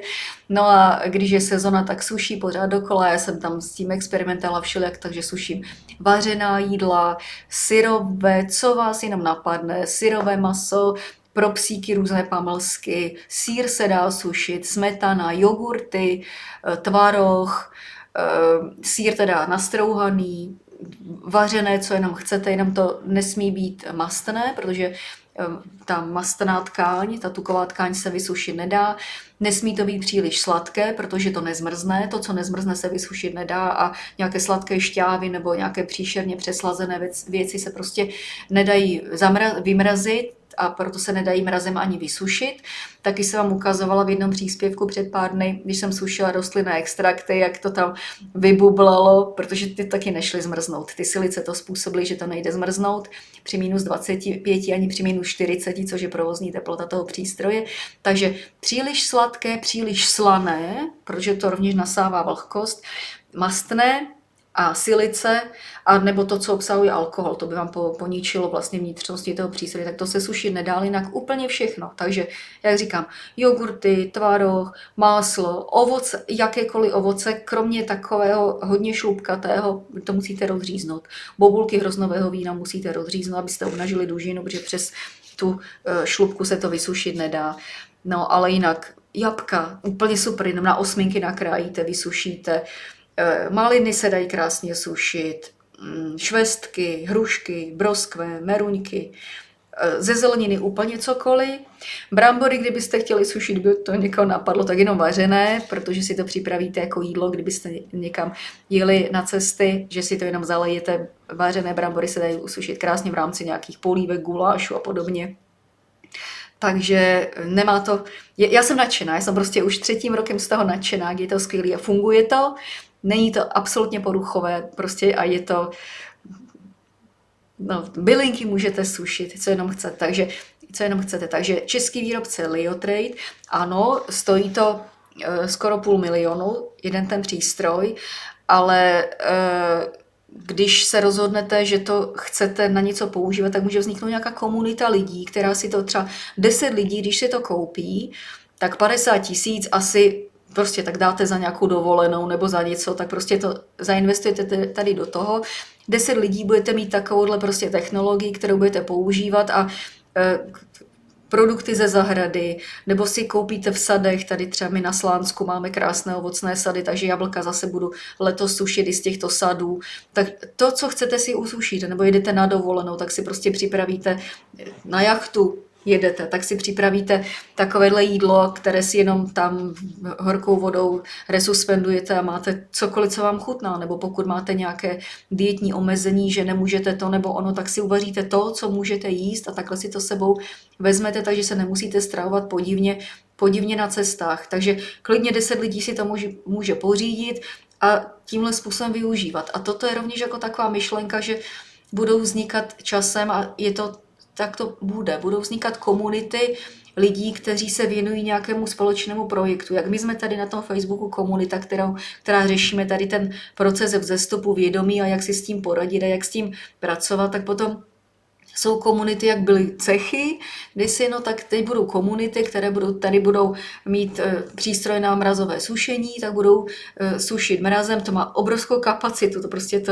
takže můžou to pak prodávat, vyměnit za něco, to je jenom na dobré vůli, takže samozřejmě ta technologie něco stojí, ale není to pro vícero lidí nezvládnutelné, ale pokud chcete, aby to bylo jenom vaše a domácí, tak je zase americká společnost, která se jmenuje Harvest Right. A to taky najdete na tomto profilu, jsem tam dávala odkazy na tuto společnost a to jsou domácí přístroje, které si můžete koupit a si tam zamrazíte, nevím, uvaříte něčeho víc, tak to potom mrazem vysušíte, zabalíčkujete a tímhle způsobem můžete vlastně, a nemusíte plýtvat potravinama. Všechno, co nespotřebujete, můžete i tímhle způsobem si vlastně zakonzervovat a výhoda toho je, že když to zrekonstitujete, tak to má stejnou chuť opravdu, jak když to bylo čerstvé. Ovoce samozřejmě kolabuje tím, jak to zmrzlo a rozmrzlo, tak s tím se jako nedá nic dělat, ale vůně, chuť, ten pocit té čerstvosti, té chuti, to pořád tam zůstává, to se vlastně ničemu nevyrovná. Takže je to skvělé na konzervaci, protože nemusíte nic zavařovat dohromady cukru, nemusíte dělat žádné marmelády, nemusíte nikde nic skladovat, žádné těžké sklenice prostě s něčím. Podle NASA, protože NASA to původně tu technologii zdá se vymyslela pro lety astronautů, tak podle NASA je životnost těchto výrobků až 25 let, tak nemůžu potvrdit, protože zatím to používám jenom 3 roky, ale 3 roky staré vysušené věci jsou tak dobré, jako kdyby to bylo prostě uděláno včera. Takže opravdu dává se tam absorber kyslíku, aby vlastně se to vyvakuuje, přidá se absorber kyslíku, aby vlastně ta chemická reakce, to jsou železné pyliny, které reagují s kyslíkem zbytkovým v tom pytlíčku, vzniká oxid železnatoželezitý, což je běžná rez, to je inert, je to ještě v tom pytlíčku zavřené. No a potom tam zůstanou pouze vzácné plyny a dusík, což je stejně většina atmosféry, kterou dýcháme, a takže zůstává to pod inertní atmosférou i tady jako z tohoto důvodu, takže se to neskazí, a ještě to dám do takových těch stříbřitých obalů, aby na to nešlo sluníčko, dám to do beden a dám to do místnosti, kde je klimatizováno. Takže je to při standardní teplotě prostě. A při standardní teplotě pokojový mám tu klimošku nastavenou na nějakých 22 stupňů, takže není to v chladu, je to při normální teplotě. No tak vřele vám to doporučuji, takže buď si to pořídíte jako do firmy, nebo si to pořídí vícero lidí, protože se shodnou na tom, že to chtějí dělat, nebudou se navzájem hádat. Žádný zvláštní servis to nepotřebuje, mění se tomu jenom olej, obsluha je velice jednoduchá, no a nebo si pořídíte od Harvest Right z Ameriky ten menší stolní domácí přístroj, ten je dostupný, to si normálně rodiny pořizují a můžete si to takhle prostě dělat doma, takže A nejvíc potom najdete na Liotrade, Liotrade, Lio z Y, Liotrade.cz. Oni mají hromadu tutoriálů, všakých prostě návodů, jak to dělat a jsou fakt, jako to jsou báječní kluci a s nima se krásně domluvíte. Takže i kdybyste si nakrásně nekupovali jejich technologii, tak to, co se suší dá, jakým způsobem, jak připravit vlastně ty věci, to všechno najdete a internet je to úplně plný, takže inspirace je hromada. Ale jsem moc ráda, že vás to zaujalo, protože je to určitě způsob, jak konzervovat potraviny tím nejšetrnějším dnes známým způsobem a můžete se potom rozdělit o to, co jste vytvořili a rovněž, když máte to ovoce hodně, tak to nenecháte jenom tak opadat a poničit, ale všechno zpracujete, protože v zimě to přijde prostě totálně vhod. Tak a to je všechno pro dnešní den. Nevím, bože můj, to trvalo hrozně dlouho, ale já to vám řeknu odkaď pokud je vždycky ta daná otázka, abyste se mohli podívat a pokud vás tento formát zaujme, no tak zase to uděláme tak, že já si ty otázky, možná to udělám teď tak, že jak mě tam budete ty otázky dávat, tak si vypíšu a potom si zase za čas takovouhle věc dáme. Takže já potřebuji vaši zpětnou vazbu, jak se vám to líbí, protože zatím se vás 8 měsíců jsme vás, on a já krmili snad něčím, co vám chutnalo a že vám to pomáhá, že vám to dělá radost, tak pokračujeme v tom dál. To je takový inspirovaný projekt. Ten projekt nepřišel z mé hlavy, abych jako na Facebook nešla ani za nic po posledních letech, ale prostě přišla taková inspirace od něj, abych to udělala, tak jsem to udělala a vidíte, že je to pořád jako, kolik nás tam je, ten limit pro přátele je 5000 a my jsme ho už dávno naplnili a pořád ještě je spousta lidí, ale je to teď vlastně úplně veřejně otevřené, ale neobjevují se tam žádné nějaké invektivy nebo podobně. Takže i tady vidíte, že jak podobné přitahuje podobné. Prostě k nám, jak si řešíme tyto věci, už nedofouknou takové ty... Prostě mě nezajímají války, mě nezajímá agresivita, mě nezajímá, jak někdo křičí na někoho druhého, prostě mě to opravdu nezajímá a ono to ke mně už nedofoukne. A jak tady držím tady ten facebookový profil, tak myslím, že jsem za celou dobu smazala pouze 2 komentáře, protože tam byly nějaký vulgární výrazy a mě to opravdu jakože vadí ty vulgární výrazy, tak jsem to smazala, ale jinak všechno tam je, jak to tam dávat a ještě občas jako schovám nebo vymáznu některé příspěvky, které mě tam pošlete, protože já to potřebuji držet v nějaké linii a to se mi tam zrovna nehodí, tak to odpusťte, ale jinak vlastně všechny vaše komentáře jsou prostě tam. Takže dejte další, já si je budu takhle postupně vypisovat a pokud vás to bude takto bavit, tak to znovu uděláme. Takže ještě jednou děkuji, mějte se krásně a nezapomeňte, že ta gaussovská křivka rozdělení lidského chování odpovídá tomu, jak vám bude a jak i nám všem v této společnosti bude, protože žádné Nostradamovy predikce, to jsou hry, to jsou prostě hry, protože ta budoucnost, nemůže budoucnost někdo predikovat před 100 lety. Ani nevíme, jaká naše budoucnost bude, protože bude taková, jak my si vytvoříme. On ten vesmír, jak se valí, no tak on naberá vlastně ten drift. To není žádný shift, to je drift, to je pomalý drift.